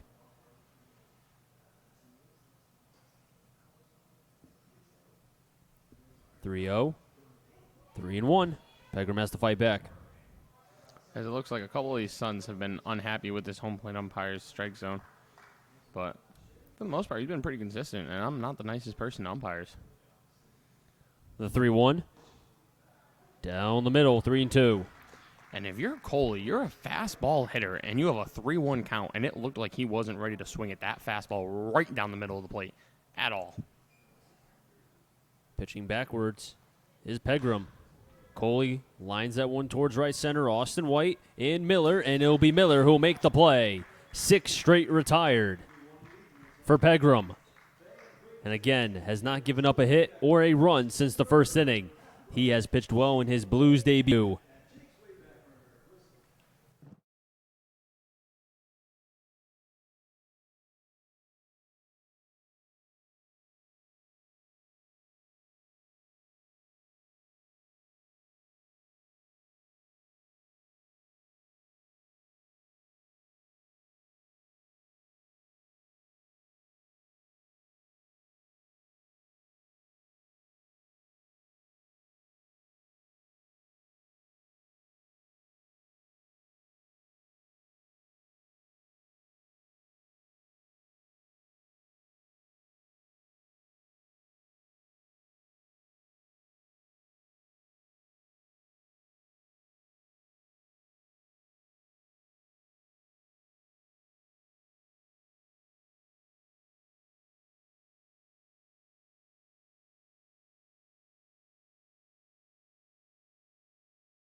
Top of the order, White, Budzik, and Miller. If any of them get on, Dylan Reynolds. Reed Pegram for the Blues. Retired 6 in a row and has not given up a hit or a run since the first inning, and has kept this Suns team at bay as the high-powering offense for the Bristol Blues coming into this game a .279 average, 243 runs scored. Trying to be able to win game one here of this doubleheader, both 7-inning games, and the Blues want to avoid the extra innings. White's first pitch is outside, 1-0. I still don't know how the home run derby works in doubleheaders. Like, do you play only 8 innings and then you go derby, or do you go the full 11 or full 10 and then the derby? That's a good question. I haven't seen it. I haven't seen it happen in a doubleheader format. Well, we've seen. Wasn't it the Suns that the Blues went to the derby with? But that wasn't in a double. I know it wasn't a doubleheader, but I was gonna say we've seen these teams face off in the derby. We have. The Blues rather are 0-2 in home run derbies. Lost to North Shore and the Suns. In for a strike, 2-1. Well, Buddy Dwayne doesn't seem to be here. No, he's here. I saw him. He's sitting down. 2-1. Foul back, 2-2. He's all the way at the end. We're actually right next to Jordy. He's wearing what looks to be like a coach's jacket. So maybe he's getting a rest day. Maybe today was one of those days where it's like, okay, we're going to give you a full day's rest. 2-2. Way inside. White had a dance, 3-2. And just like Aaron Judge, run the count full. He gave a little shimmy to the dugout after that one, so he really did dance. And I know last night Aaron Judge, he drew a couple full counts. The 3-2. High for a ball. Back-to-back walks for Austin White. Even when he doesn't get a hit, him being on base, he led off the third inning, and that was when the Blues were able to get their first run. And Noah Budzik at the plate now. And you're at the part of the game now. It's only a 7-inning game. You think if you can get another run, you might put yourself in a good opportunity. Maybe the Blues may bunt here. I want to see White go or bunt. Or both. He's going, pitches way in, but Noah Budzik trying to drag bunt up the first baseline. Austin White had that base stolen. Okay, when I said or both, I meant like sack bunt, not bunt for a hit Budzik, but, you made me look smart, so shout out you. Make it look like I know what I'm talking about. But here's the thing. If he pulls back on that, that's a stolen base. Pitch gets away from Peterson. White will get to second. That will see. I don't think that's a wild pitch. No, I would definitely score that a pass ball. I think that's a pass ball because it hit the mitt of the catcher. And it wasn't that high. It's not like he had to jump up from his crouch. We do not know exactly what they'll score that as. We'll wait until game live. We would put that as a pass ball. I wonder if Budzik is still bunting here. 1-1. Way inside. 2-1. It doesn't seem like, as we're getting the replay right now, as Peterson is going over to talk with Morrison. Well, Budzik being a left-handed hitter, maybe it looks as if they took off the bunt. You figure, okay, you just need to pull a ball on the right side, and even if it doesn't get through, at least you put the runner on third with one out. Noah Budzik with a 2-1 count. 2-2 for the Suns. 2-3 for the Blues. Leadoff runner White is on second base. 2-1. Chopper, that'll do the job. Morrison will toss it over to the first baseman, Valenti. They get the out at first, but it advances White to third. And Brandon Miller at the plate with a chance to put the Blues ahead. And if you're the Suns here, and just as I was going to say, they will play with the infield in. Only a 7-inning game. You're in the bottom of the fifth. You only got 6 outs to score if the Blues take the lead here. So they will bring the infield in with a very dangerous Brandon Miller, who's 0 for 2 on the day. He steps in. One of the Blues' better hitters, if not the best hitter on this Blues team. First pitch to Miller. Inside and low, 1-0. And Morrison looks like he might be having trouble with his landing foot as we've seen a couple pitches in the dirt from the right-hander from URI. as now the Suns bullpen is getting going. But not a lot of... They don't look to be too nervous right now. Just light tossing in the bullpen. 1-0 to Miller. Outside 2-0. And even if the Blues do come away with a run, this offense for the Suns is it's a high-octane offense. So one run will not do it, but I think if, at the very most, if you could just come ahead. I mean, you can't leave runners on base because how many opportunities will you have like this? 2-0 count. Infield's in. 3-0. The Blues have left 4 men on base. 3 in the second and 1 in the fourth. The Suns have left 2 on base, 1 in the first, 1 in the third. Pegram has really done a great job shutting them down since that first inning. And the sun completely covered over the clouds, and the Blues trying to do the exact same thing here. Cover the Suns with a run.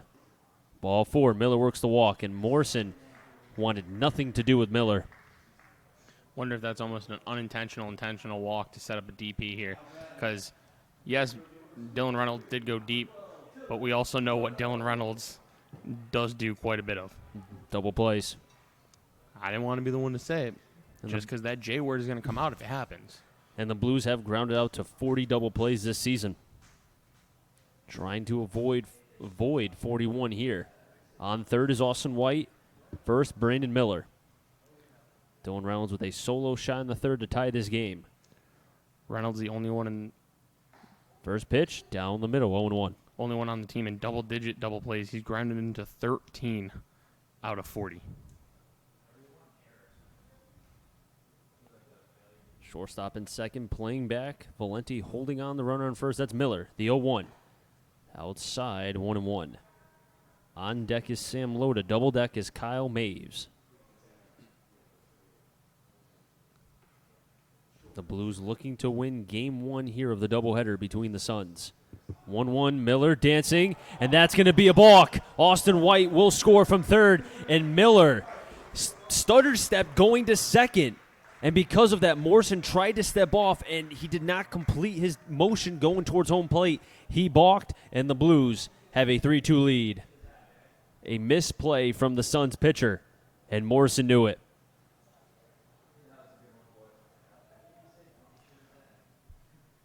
1-1 to Reynolds.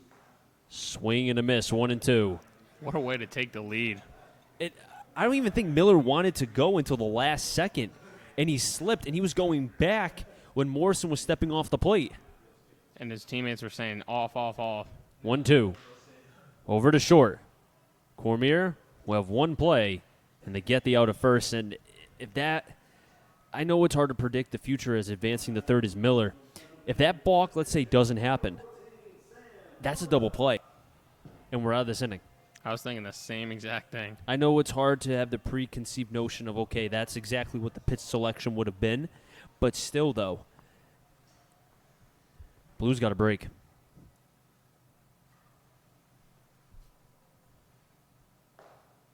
First pitch low to Loda. Get it? Low to Loda.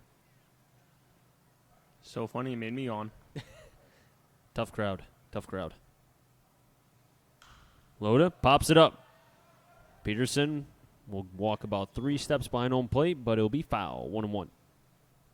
Kyle Maves on deck.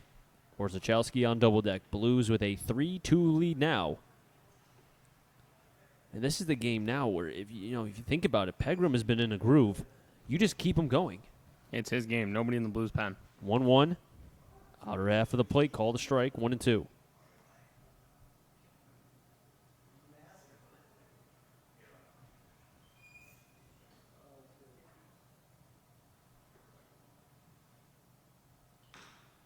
Chopper up the third baseline. Beckett, Fields over to first. And the scoop play from Valenti gets the speedy runner of Sam Loda out. But the Blues do get 1 run off the balk from Morrison, the pitcher for the Suns.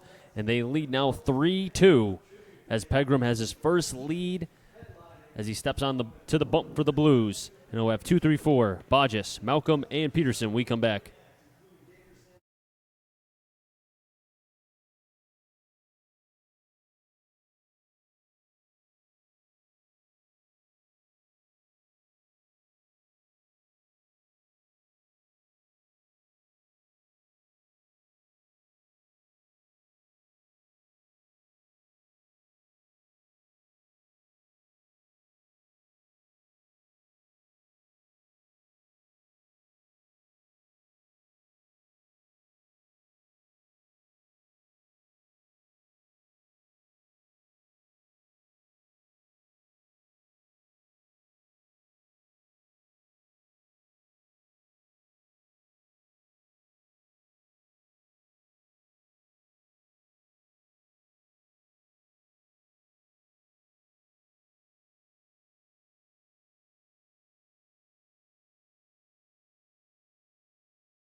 2, 3, 4. Bodges, Malcolm, and Peters. If any of them get on Valenti.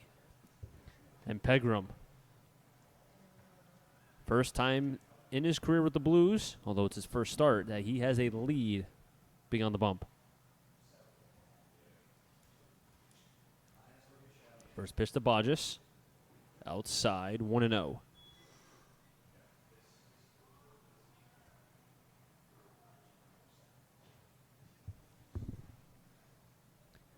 Pitch.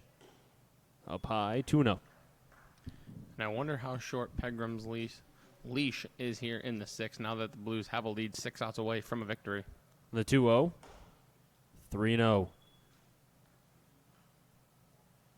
His pitch count, 75, just above. Creeping up on 80 now. 5 strikeouts to 3 walks for Pegram. 3-1. It almost looks like Pegram is... He might know this might be the last inning. Well, that's what I was going to say. It looks like he's emptying the tank now. Kind of like Verlander, he saves something for a little. 3-1. Reiner tried to pull that back in, but that's a ball. A leadoff walk for Bodges. And Matt Malcolm will be at the plate. And it looks like in the bullpen, that's Sam Beadle and Tommy Hughes, who are warming up right now. And doesn't look to be anyone's throwing to a catcher. It just looks to be more of getting loose. The pitch count still small for Pegram. Blues with the lead. The leadoff runner is on for the Suns. Pitch outside, 1-0 to Malcolm. Peterson is on deck. Valenti on double deck. As now it looks to be somebody's going out to the bullpen to probably tell, hey, get somebody going a little bit quicker. This will be number 13 for the Blues. This will be Tim Pfaffenbickler. The 1-0. Swing and a miss from Malcolm. 1-1. 4 walks to 5 strikeouts for the right-hander from Iowa. Reed Pegram. 6'3", 190. Just completed his sophomore year at William Jewell College. On the 1-1. Fires a fastball, throw back to first. Not in time, and Reiner can't believe it. As Bodges did not slide, he walked back, and my partner can't believe it. Yo, Ronnie Palmer, call for the replay booth. Hey, RoboWumps. Nah, chill with that. 2-1 to the All-Star, Matt Malcolm. Pulls it up the third baseline, but foul. 2-2. We've seen Reiner do that a couple times where he looked just to have been out. Shout out Jackie Ale for the replay. It's hard to tell by the replay because we don't have the zoom-in opportunity, at least on cue, but if anything, it was close. Jack saying he was out by the replay. I trust Jack. He's going to Yale. Pretty smart kid. 2-2, foul back, and we'll do it again. Matt Malcolm is from Connecticut. East Lyme product. And goes to Eastern Connecticut State. 5'7", 185. Malcolm does have 14 RBIs on the season. The 2-2. Fastball yanked it out. 3-2 went to the glove side. And if this player walks here, I would almost think that there has to be at least a mound visit from somebody from the Blues staff. Calm down the right-hander. 3-2, runner stays. Towards right, that'll drop in front of Miller. Station to station, do the Suns go. Bodges to second. Malcolm with the third hit for the Suns. And the first sight of trouble for Pegram is Jordy going out, the pitching coach for the Blues, to talk to the right-hander.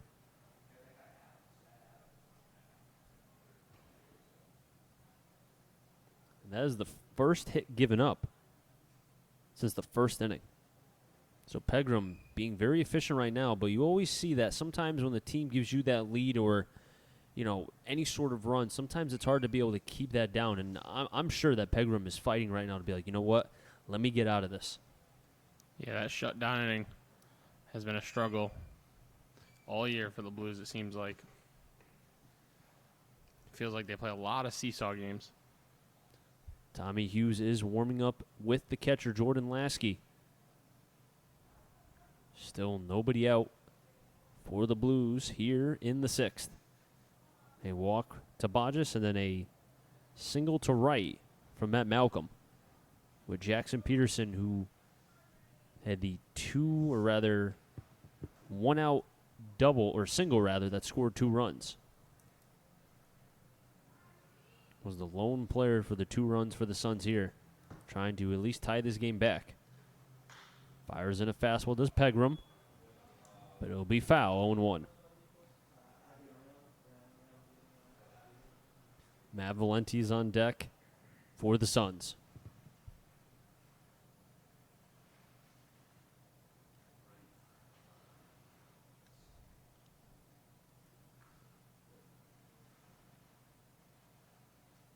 The 0-1.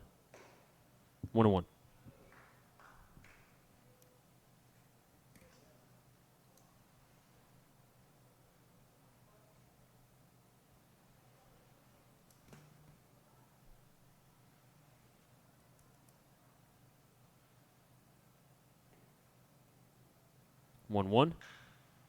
Over to Reynolds, but foul. 1-2. And Pegram would really be looking for a K here as he's heading the count against Jackson Peterson. As Hughes continues to throw for the Blues. Runner on second is Bodges. On first is Malcolm. K here would be huge for Pegram. Would be his 6th. 1-2. Just getting a piece was Peterson. Looks like Reiner was ready to snap throw to second after that pitch. 2-3-2 for the Suns. 3-3-0 for the Blues. As home plate umpire getting some more baseballs from the bat boy on the blue side of the dugout. You know how the Yankees AA affiliate Trenton Thunder have a bat dog? Mm-hmm. I wonder if he also delivers baseballs to the umpire. That's a very good question. 49 strikes to 40 balls for Pegram. And the count 1-2 on Jackson. Fires it in towards right, lacing in. Miller comes in, can't make the play. That's going to be an error on Miller, and that will score not just the tying run, but the go-ahead run. As Malcolm and Bodges both score, getting to third is Peterson. And the Suns regain the lead, 4-3.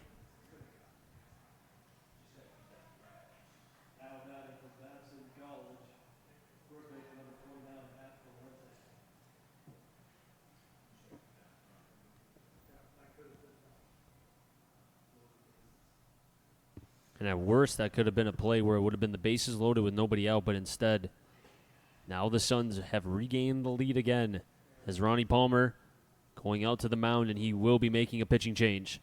Tough luck for Pegram there. So that error does diminish in some ways what was a very good outing for Pegram, but he'll finish with 5 innings, 3 hits, 4 walks, 5 strikeouts, the runner on third being his responsibility. As Tommy Hughes will be coming into this game, as Pegram will get a round of applause from this Blues crowd. We'll be right back.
New pitcher on the mound for the Blues. It will be the right-hander Tommy Hughes, 0-1 with a 4.50 ERA. His last appearance on July 19th went 1 inning, gave up 1 hit, 0 walks, and 1 strikeout. Did face 4 batters. As the infield is in, nobody out. And Matt Valenti at the plate.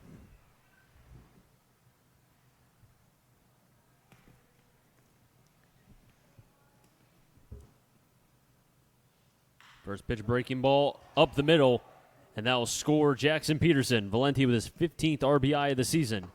And the Suns lead 5-3, their 4th hit tonight. Or I should say, this afternoon.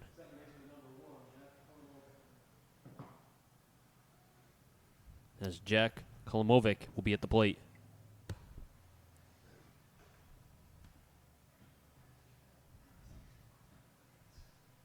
First pitch is low, 1-0. And according to Game Live, they will say Pegram did go 5 innings, gave up 4 runs on 3 hits, 4 walks, and 5 Ks.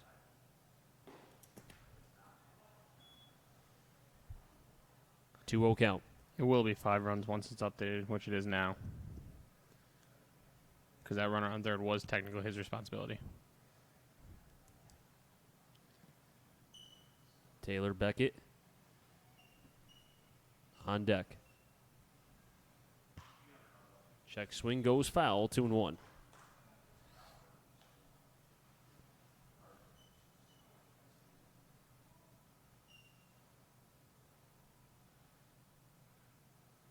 So far, 3 runs, 2 hits, and 1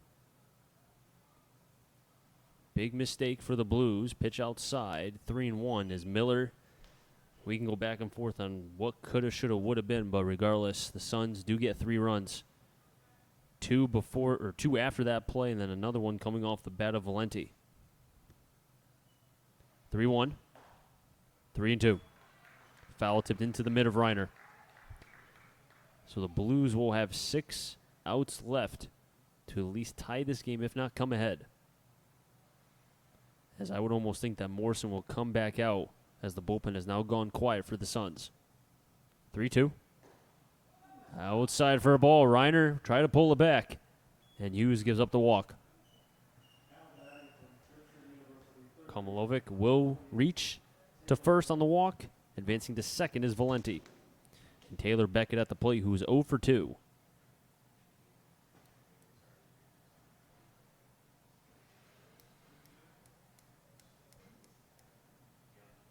Dom Hughes is on deck. Tommy Hughes from Goodwin Tech High School. Off the end of the bat, I should say. High fly ball into left. Orzechowski will make the catch. Runner faked. That was Valenti at second just to draw the throw. It was caught off by Budzik. And that'll be the first out for the Blues. And it was a long time coming for the Blues. Went almost 15 minutes without recording an out. This game did have a good pace going to it. You know what? They always say you never want to lead a game off with a walk because somehow that runner always finds a way to come back to score. And that's what happened. A walk, a single, misplaying right by Peterson, and that's what took out Pegram from this game.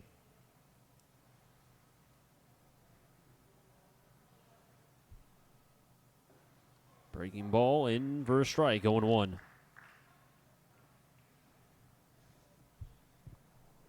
Dom Hughes 0 for 1, walked in the second, and then flew out in the 5th. Hughes versus Hughes. I'm taking Hughes. Oh, good guess. 0-1. Breaking ball in and low, 1-1.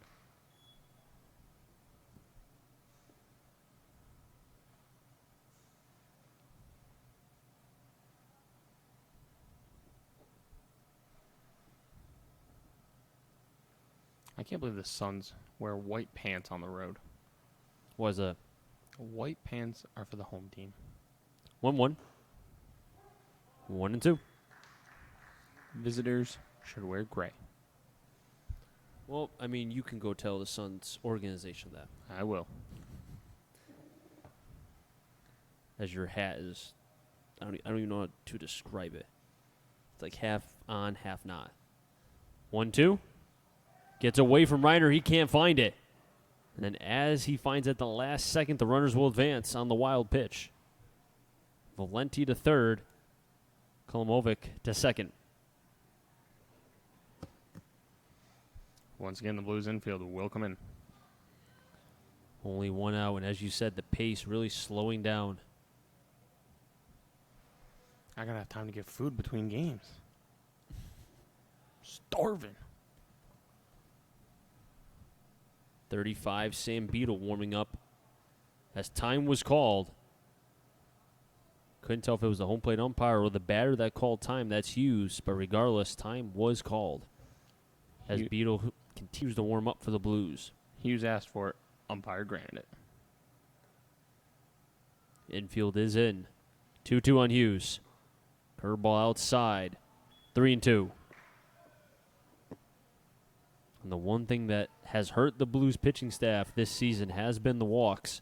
They are second in the FCBL in walks. The 3-2. And Hughes will be on first. And Nate Cormier at the plate with the bases loaded.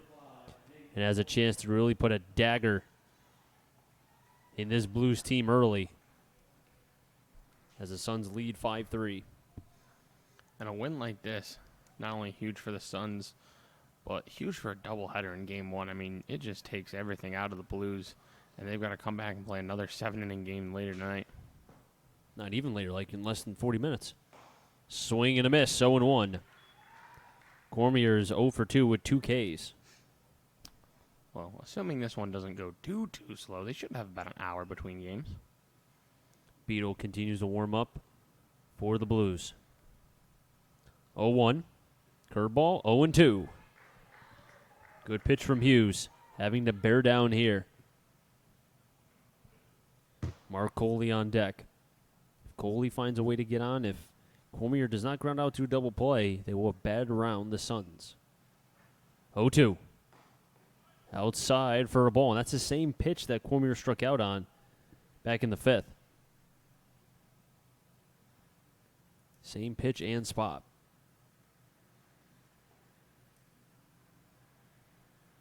Hughes comes to the set, bases loaded, 1-2. Curveball, strike 3. Cormier goes down swinging, first K for Hughes. And not a good day for Nate Cormier. 0 for 3, 3 Ks. They call that a hat trick. And Mark Coley at the plate. Has a couple ribeyes on base.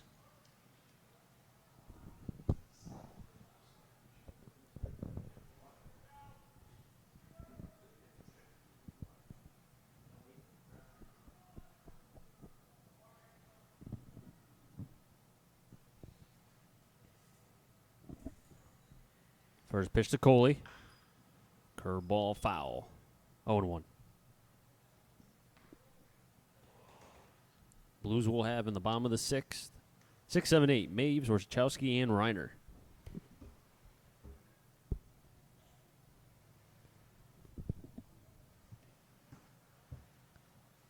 The 0-1. Nice block by Reiner. Saved at least a run, 1-1. As Hughes looked to be a yank that pitch all the way to the left-hand hitter's batter's box. As Beadle continues to warm up.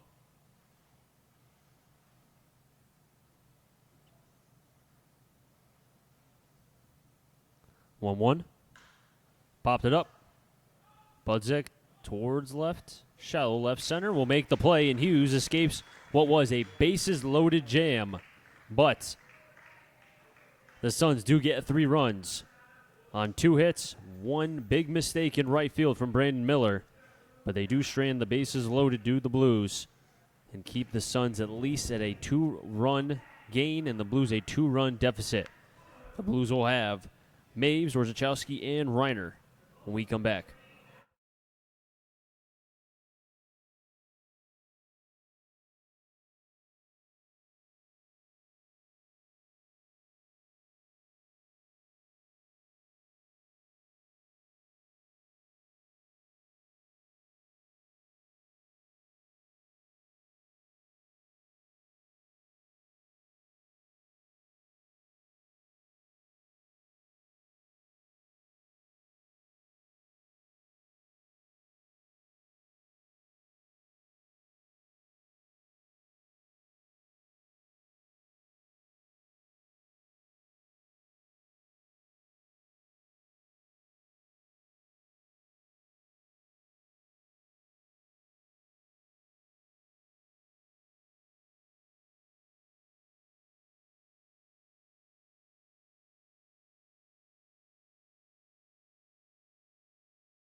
6, 7, 8. Maves, Orzechowski, and Reiner. If any of them get on, Danny Roth.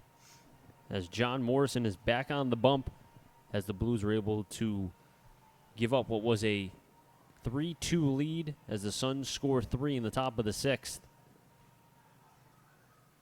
And Morrison is in line what was for the loss when they were down. Now he's in line for the win. He'll be facing Maves. Fires in a fastball high, 1-0. And the same thing I said for Pegram, I will for Morrison. The shutdown inning. Keeping this Blues at bay. The 1-0. 2-0. And I would think, and I don't even have to look over, but I did, the Suns warming up somebody in the bullpen. First sign of trouble, Morrison, I would think, will be out of this game. The 2-0. 2-1. Morrison's pitch count is creeping up on 90.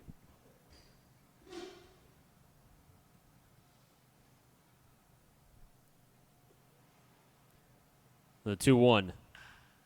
Maves laces one foul up the third baseline. 2-2.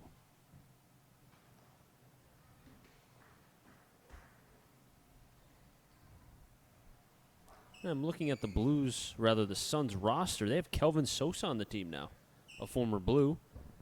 Does go to Wesleyan University. 2-2. Another foul ball. We'll do it again. Maves 1 for 2. Had a bunt single in the second. Bo's left stranded on second base. And then grounded out to the second baseman, Kolomovic, to lead off the game in the fourth. As Sam Beadle continues to warm up for the Blues. I think he might be coming in, but no signal yet from Ronnie Palmer. 2-2. Outside, 3-2. Good eye from Maves. Blues looking for runners. Need at least 2 to tie. 6 outs left as this is a 7-inning game. Game 1 and Game 2. 3-2. Ball 4 and Cal Maves reaches. As it looks like the Blues dugout not really liking the Suns and a little bit of chirping going on between both sides. As Orzechowski stepping up to the Travis Scott. That's got to be that song, Late Night. Yep. Good song. First pitch low. Orzechowski 1-0. Pulled the bunt, but then decided not to. Will Reiner's on deck. Orzechowski, the last time he was up, walked, and then in his first at-bat, a ground ball, but with his speed, reached. 1-1.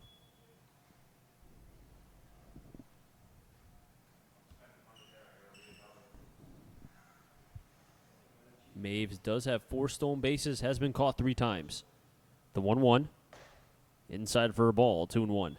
I don't think Maves will go only because, in a way, he's only the 4th run, so his run is not as important as the 5th run. So if anybody could find a way after him to get on, then there could be something. 2-1. Fouled. 2-2. Looked to have been off the end of the bat of Orzechowski.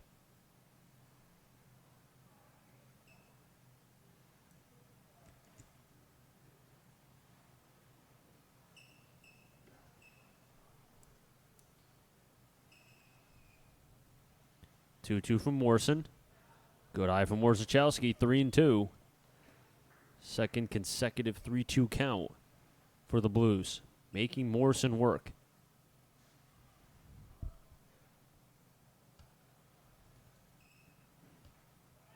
Runners going. Chopper through the 5.5 hole. Nice play from Beckett. Those are over to first. In time. Orzechowski was hustling down the line, and Ronnie Palmer, he does not agree with that call. I also don't agree with that call. That was a nice play from Beckett in the 5.5 hole. Got the speedy Orzechowski. Getting to second is Maves, but from our vantage point, he looked to maybe have been safe. Yeah, we'll get us that replay.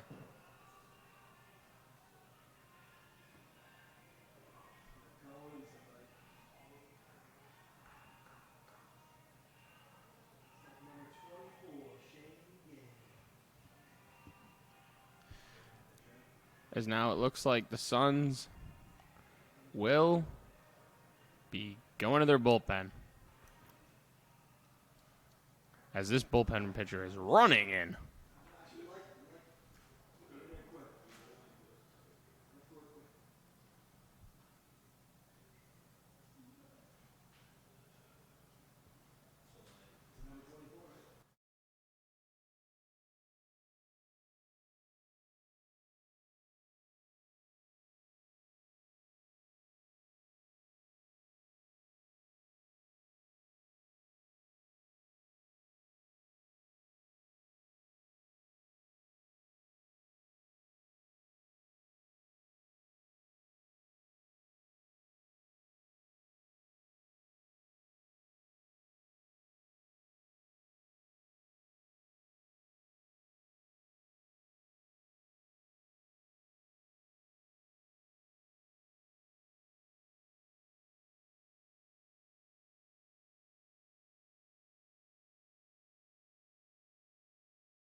New pitcher on the mound for the Suns will be Sean Gamelin. 0-1 with a 9 ERA, junior from Fitchburg State University. He'll be facing Will Reiner with a runner on second base. Orzechowski looked to have been safe, but he was called out on a nice play from Taylor Beckett. First pitch to Reiner. Low for a ball. 1-0. Blues down by 2. I think at worst the Blues would take the runner on second base, and then they can shut down the Suns in the 7th, try to at least get one in the bottom of the 7th, if not come away with the win. But need to at least get that one runner on first. 1-0. Outside, 2-0. And Gamelin trying to think of a comp for him. I mean, a right-handed Julio Urias, a little bit. The build, the glasses, the delivery a tiny bit, not much. It's more the glasses that gave you that comp. Pretty much. Yeah, good point. The build, too. The 2-0. Reiner fouls it back 2-1. Because Urias has, he's got thick legs, too, as well. And he was once a top prospect for the Dodgers? And had shoulder surgery and just having a tough time. I mean, he's still throwing hard, but he's a bullpen piece now. He's not a starting pitcher.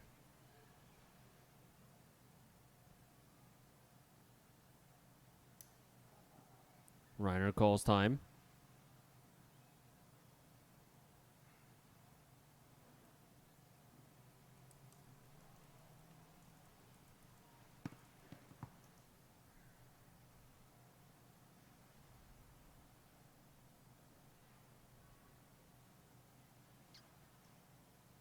Two one.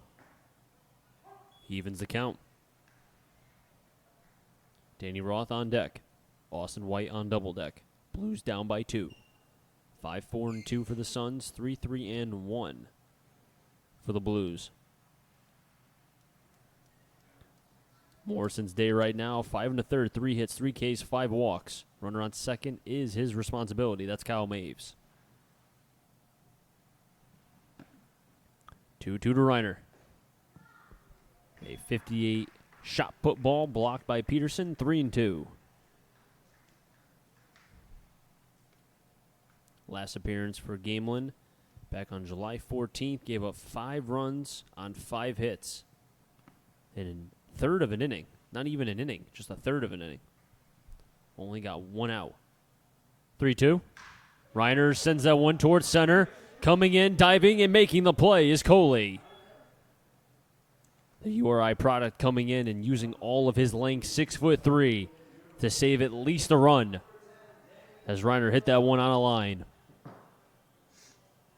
Now that one he hit pretty hard. That one he hit hard, but Coley was just coming in and made a nice play. Good read.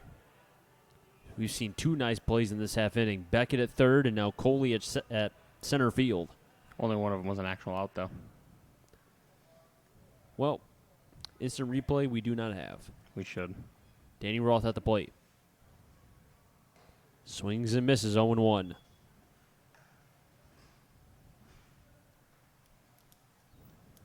If the Atlanta League can steal first base, we should have instant replay.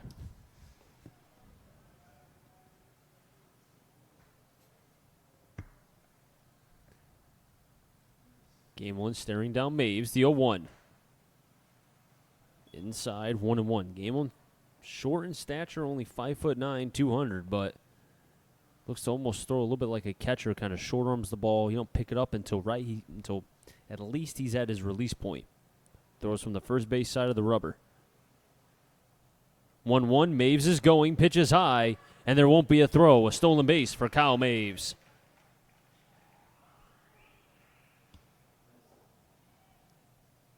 Fifth stolen base for Kyle Maves this season. Now pass ball, wild pitch could get that run home. The 2-1. 3-1. Have not seen the best command from game one thus far. Austin White is on deck. I think the Blues would take that opportunity if White could come on with runners on the corners. 3-1. And there it is.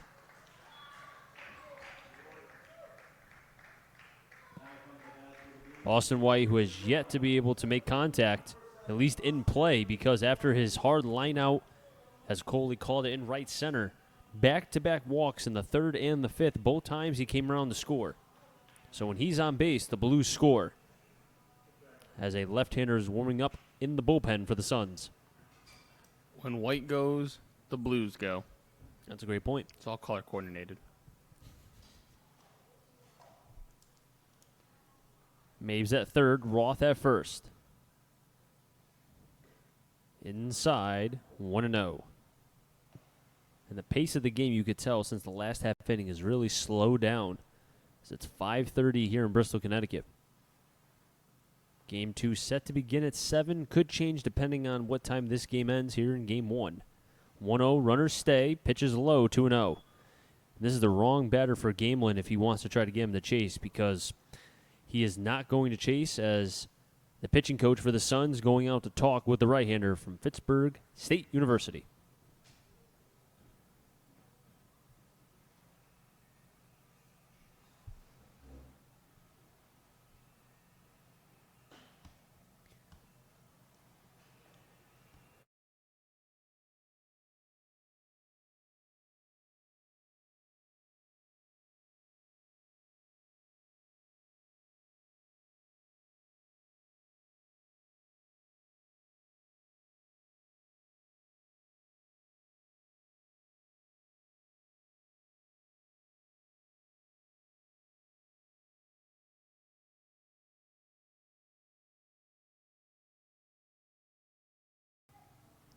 The 2-0.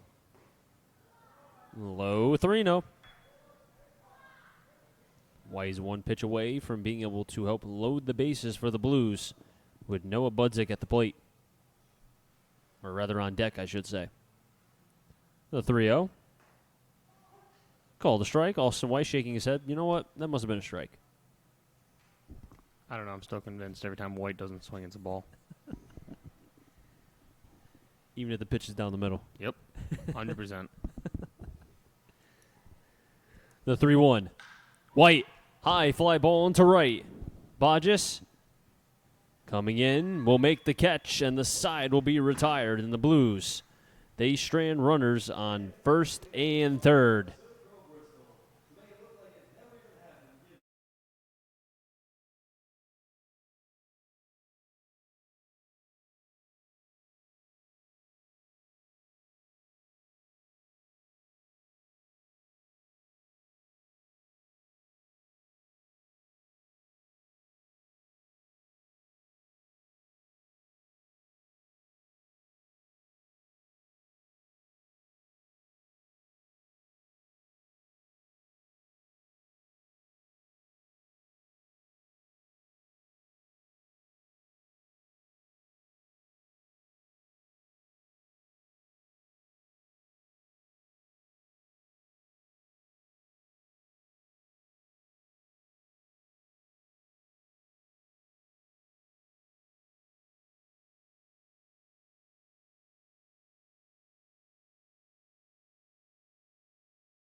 New pitcher on the mound for the Blues. It'll be Sam Beadle, number 35 from Keystone.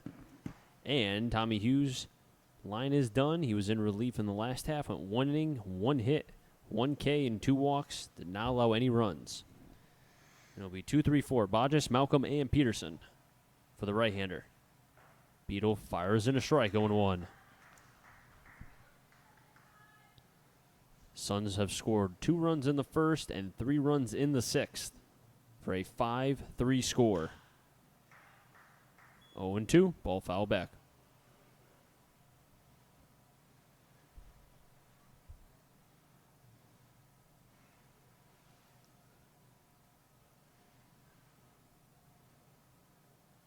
The 0-2 from Beadle.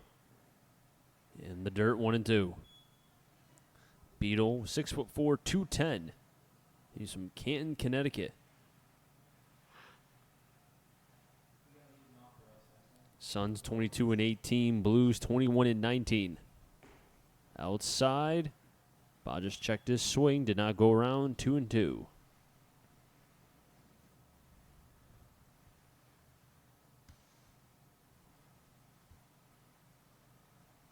Bodges has scored 2 runs and has also walked twice. The 2-2, 3-2.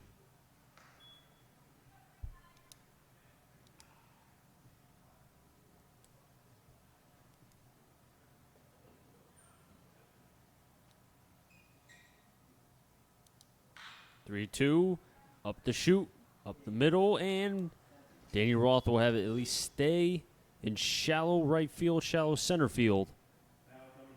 And that'll be a hit, the first one for Bodges. And Matt Malcolm will be at the plate here. 5th hit for the Suns.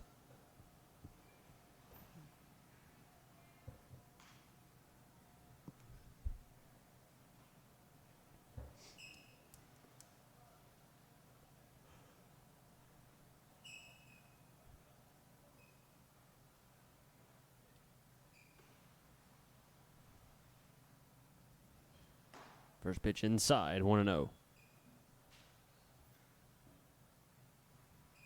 Malcolm so far with 1 run and hit as well. Has walked once. Has a .350 batting average. 1-0 from Beadle. Chopper over to third. Maves will have the ball, but it's in foul territory. 1-1.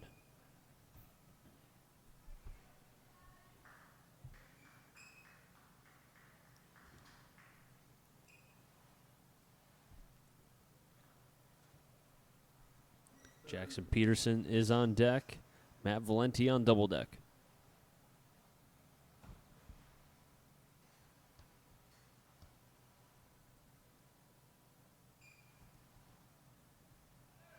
Runners going. Actually, correction, paused, but the pitch was high, 2-1.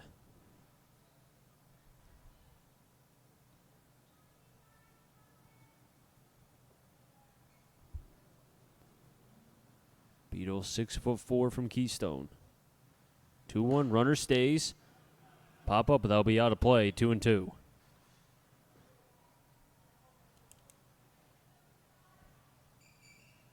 Now a left-hander is warming up for the Suns, as the Blues will be 3 outs away from their first loss here in the doubleheader. Would drop the Blues to 21-20. 1 game above 500. 2-2, runner stays, pitches high, 3-2. And Beadle not being able to find the strike zone here. I wonder if they'll send the runner 3-2 with nobody out. Maybe take a chance, try to pad this lead if they can. One of your best hitters at the plate. Payoff pitch. Pulled right to Maves. Can they turn 2? There's 1. On to first. Scooped by Reynolds. Double play. 5-4-3. 33rd double play of the season that the Suns have grounded into. I bet they wish to send the runner now.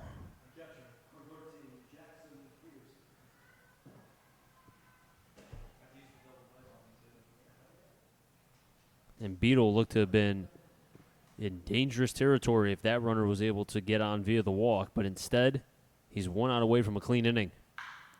Sends that one towards right. Back is Miller. Still back. Not getting that one. It's a bomb. Jackson Peterson hits it all the way to the moon.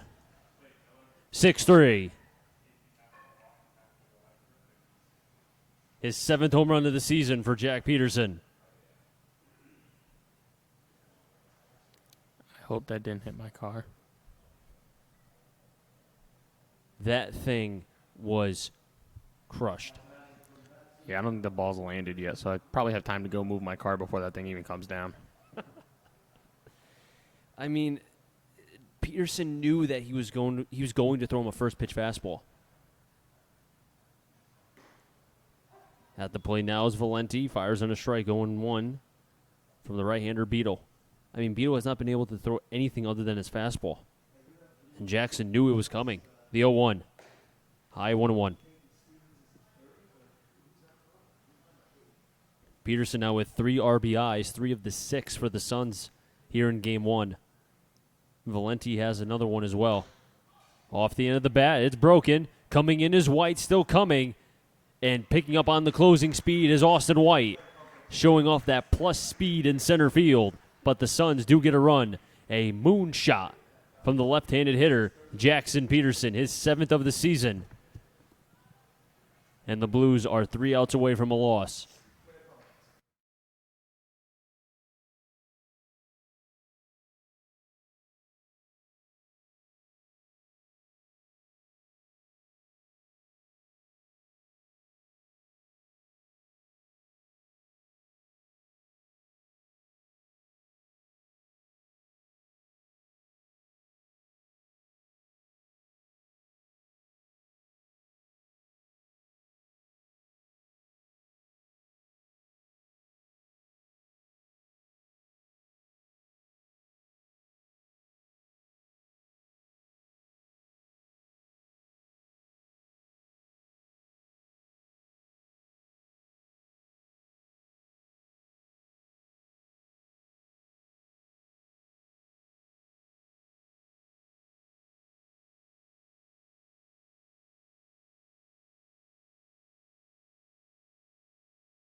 New pitcher on the mound for the Suns will be Milton Veronis from St. Mary's College. He's 0-1 with a 6.09 ERA. And it'll be Noah Budzik at the plate, followed by Brendan Miller and Dylan Reynolds. Made them get on Sam Loda. The Blues are 3 outs away from Game 1 of this doubleheader loss.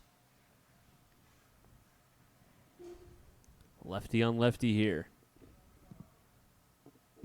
Veronis pausing. Pitch is high, 1-0. Veronis coming off a rough outing July 1st. It's been 22 days since he's pitched. Wow. That was in Brockton. Just 2 outs recorded and gave up 4 runs, 4 walks, and 8 batters faced. The 1-0.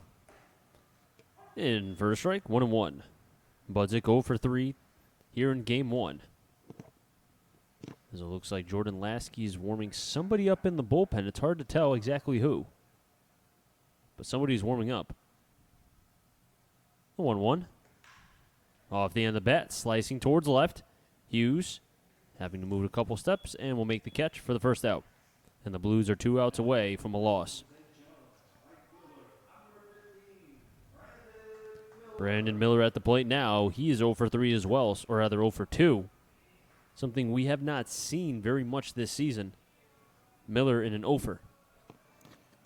And you look at it's a lefty-lefty matchup here. Going into the All-Star break, though, Miller was hitting over 400 against Southpaws.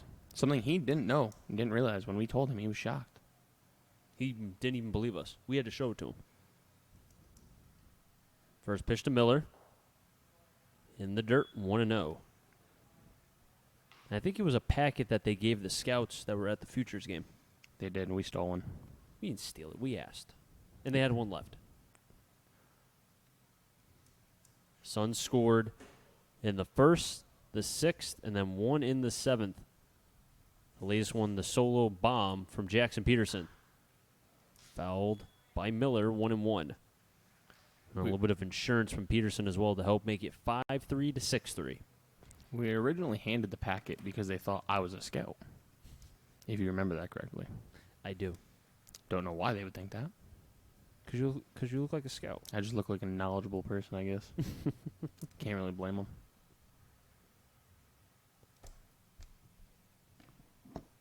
The 1-1. Way high. 2-1.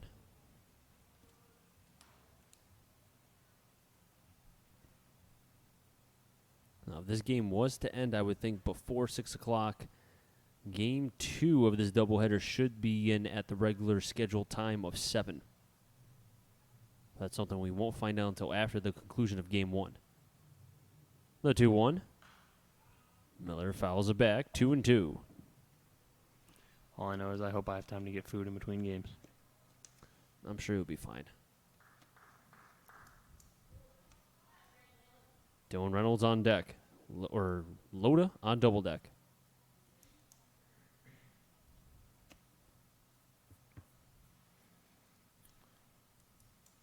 Miller, as he always is, choked up on the bat. The 2-2. Outside for a called strike 3. Veronis with his first K today. And Miller with his second K here in Game 1.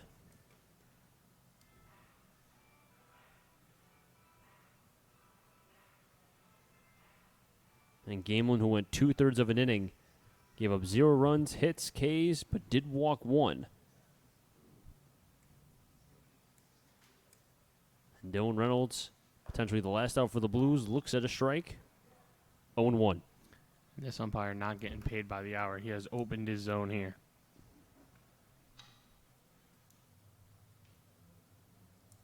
The 0-1. Low 1-1.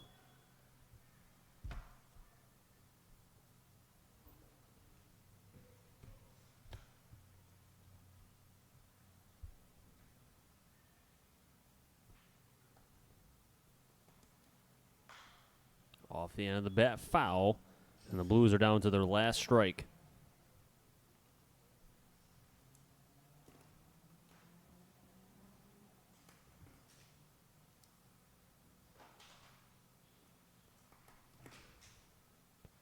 The 1-2. 2-2.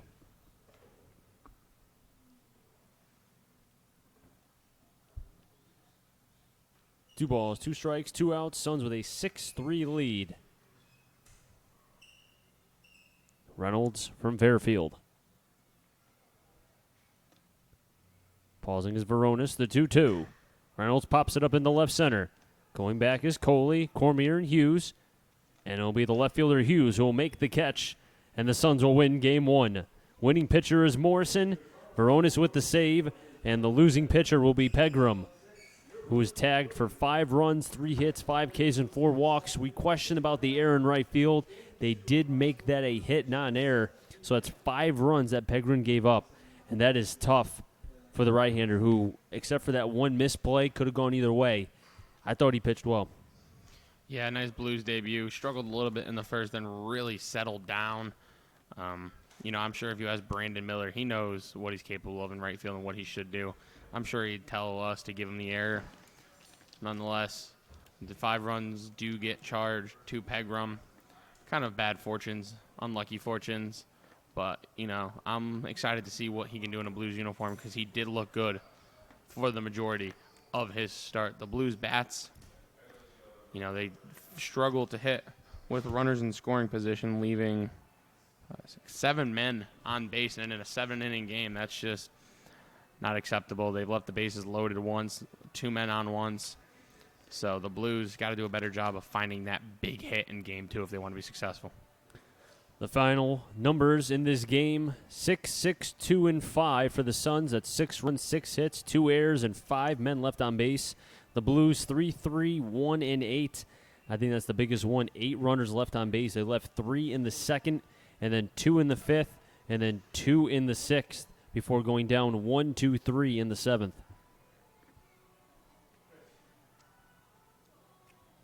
And then the Blues now will drop to 21 and 20 overall. The Suns will improve to 23 and 18. As I would almost think, I have not looked at the other scores in today's game. The Blues will more than likely drop in the game standings. If not 2.5, definitely 3.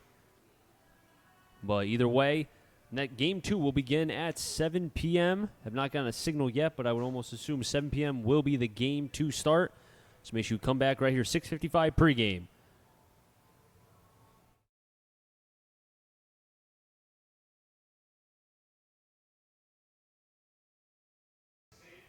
(6:30) will be the game time. We just got confirmation. 6:30 will be the Game 2 start.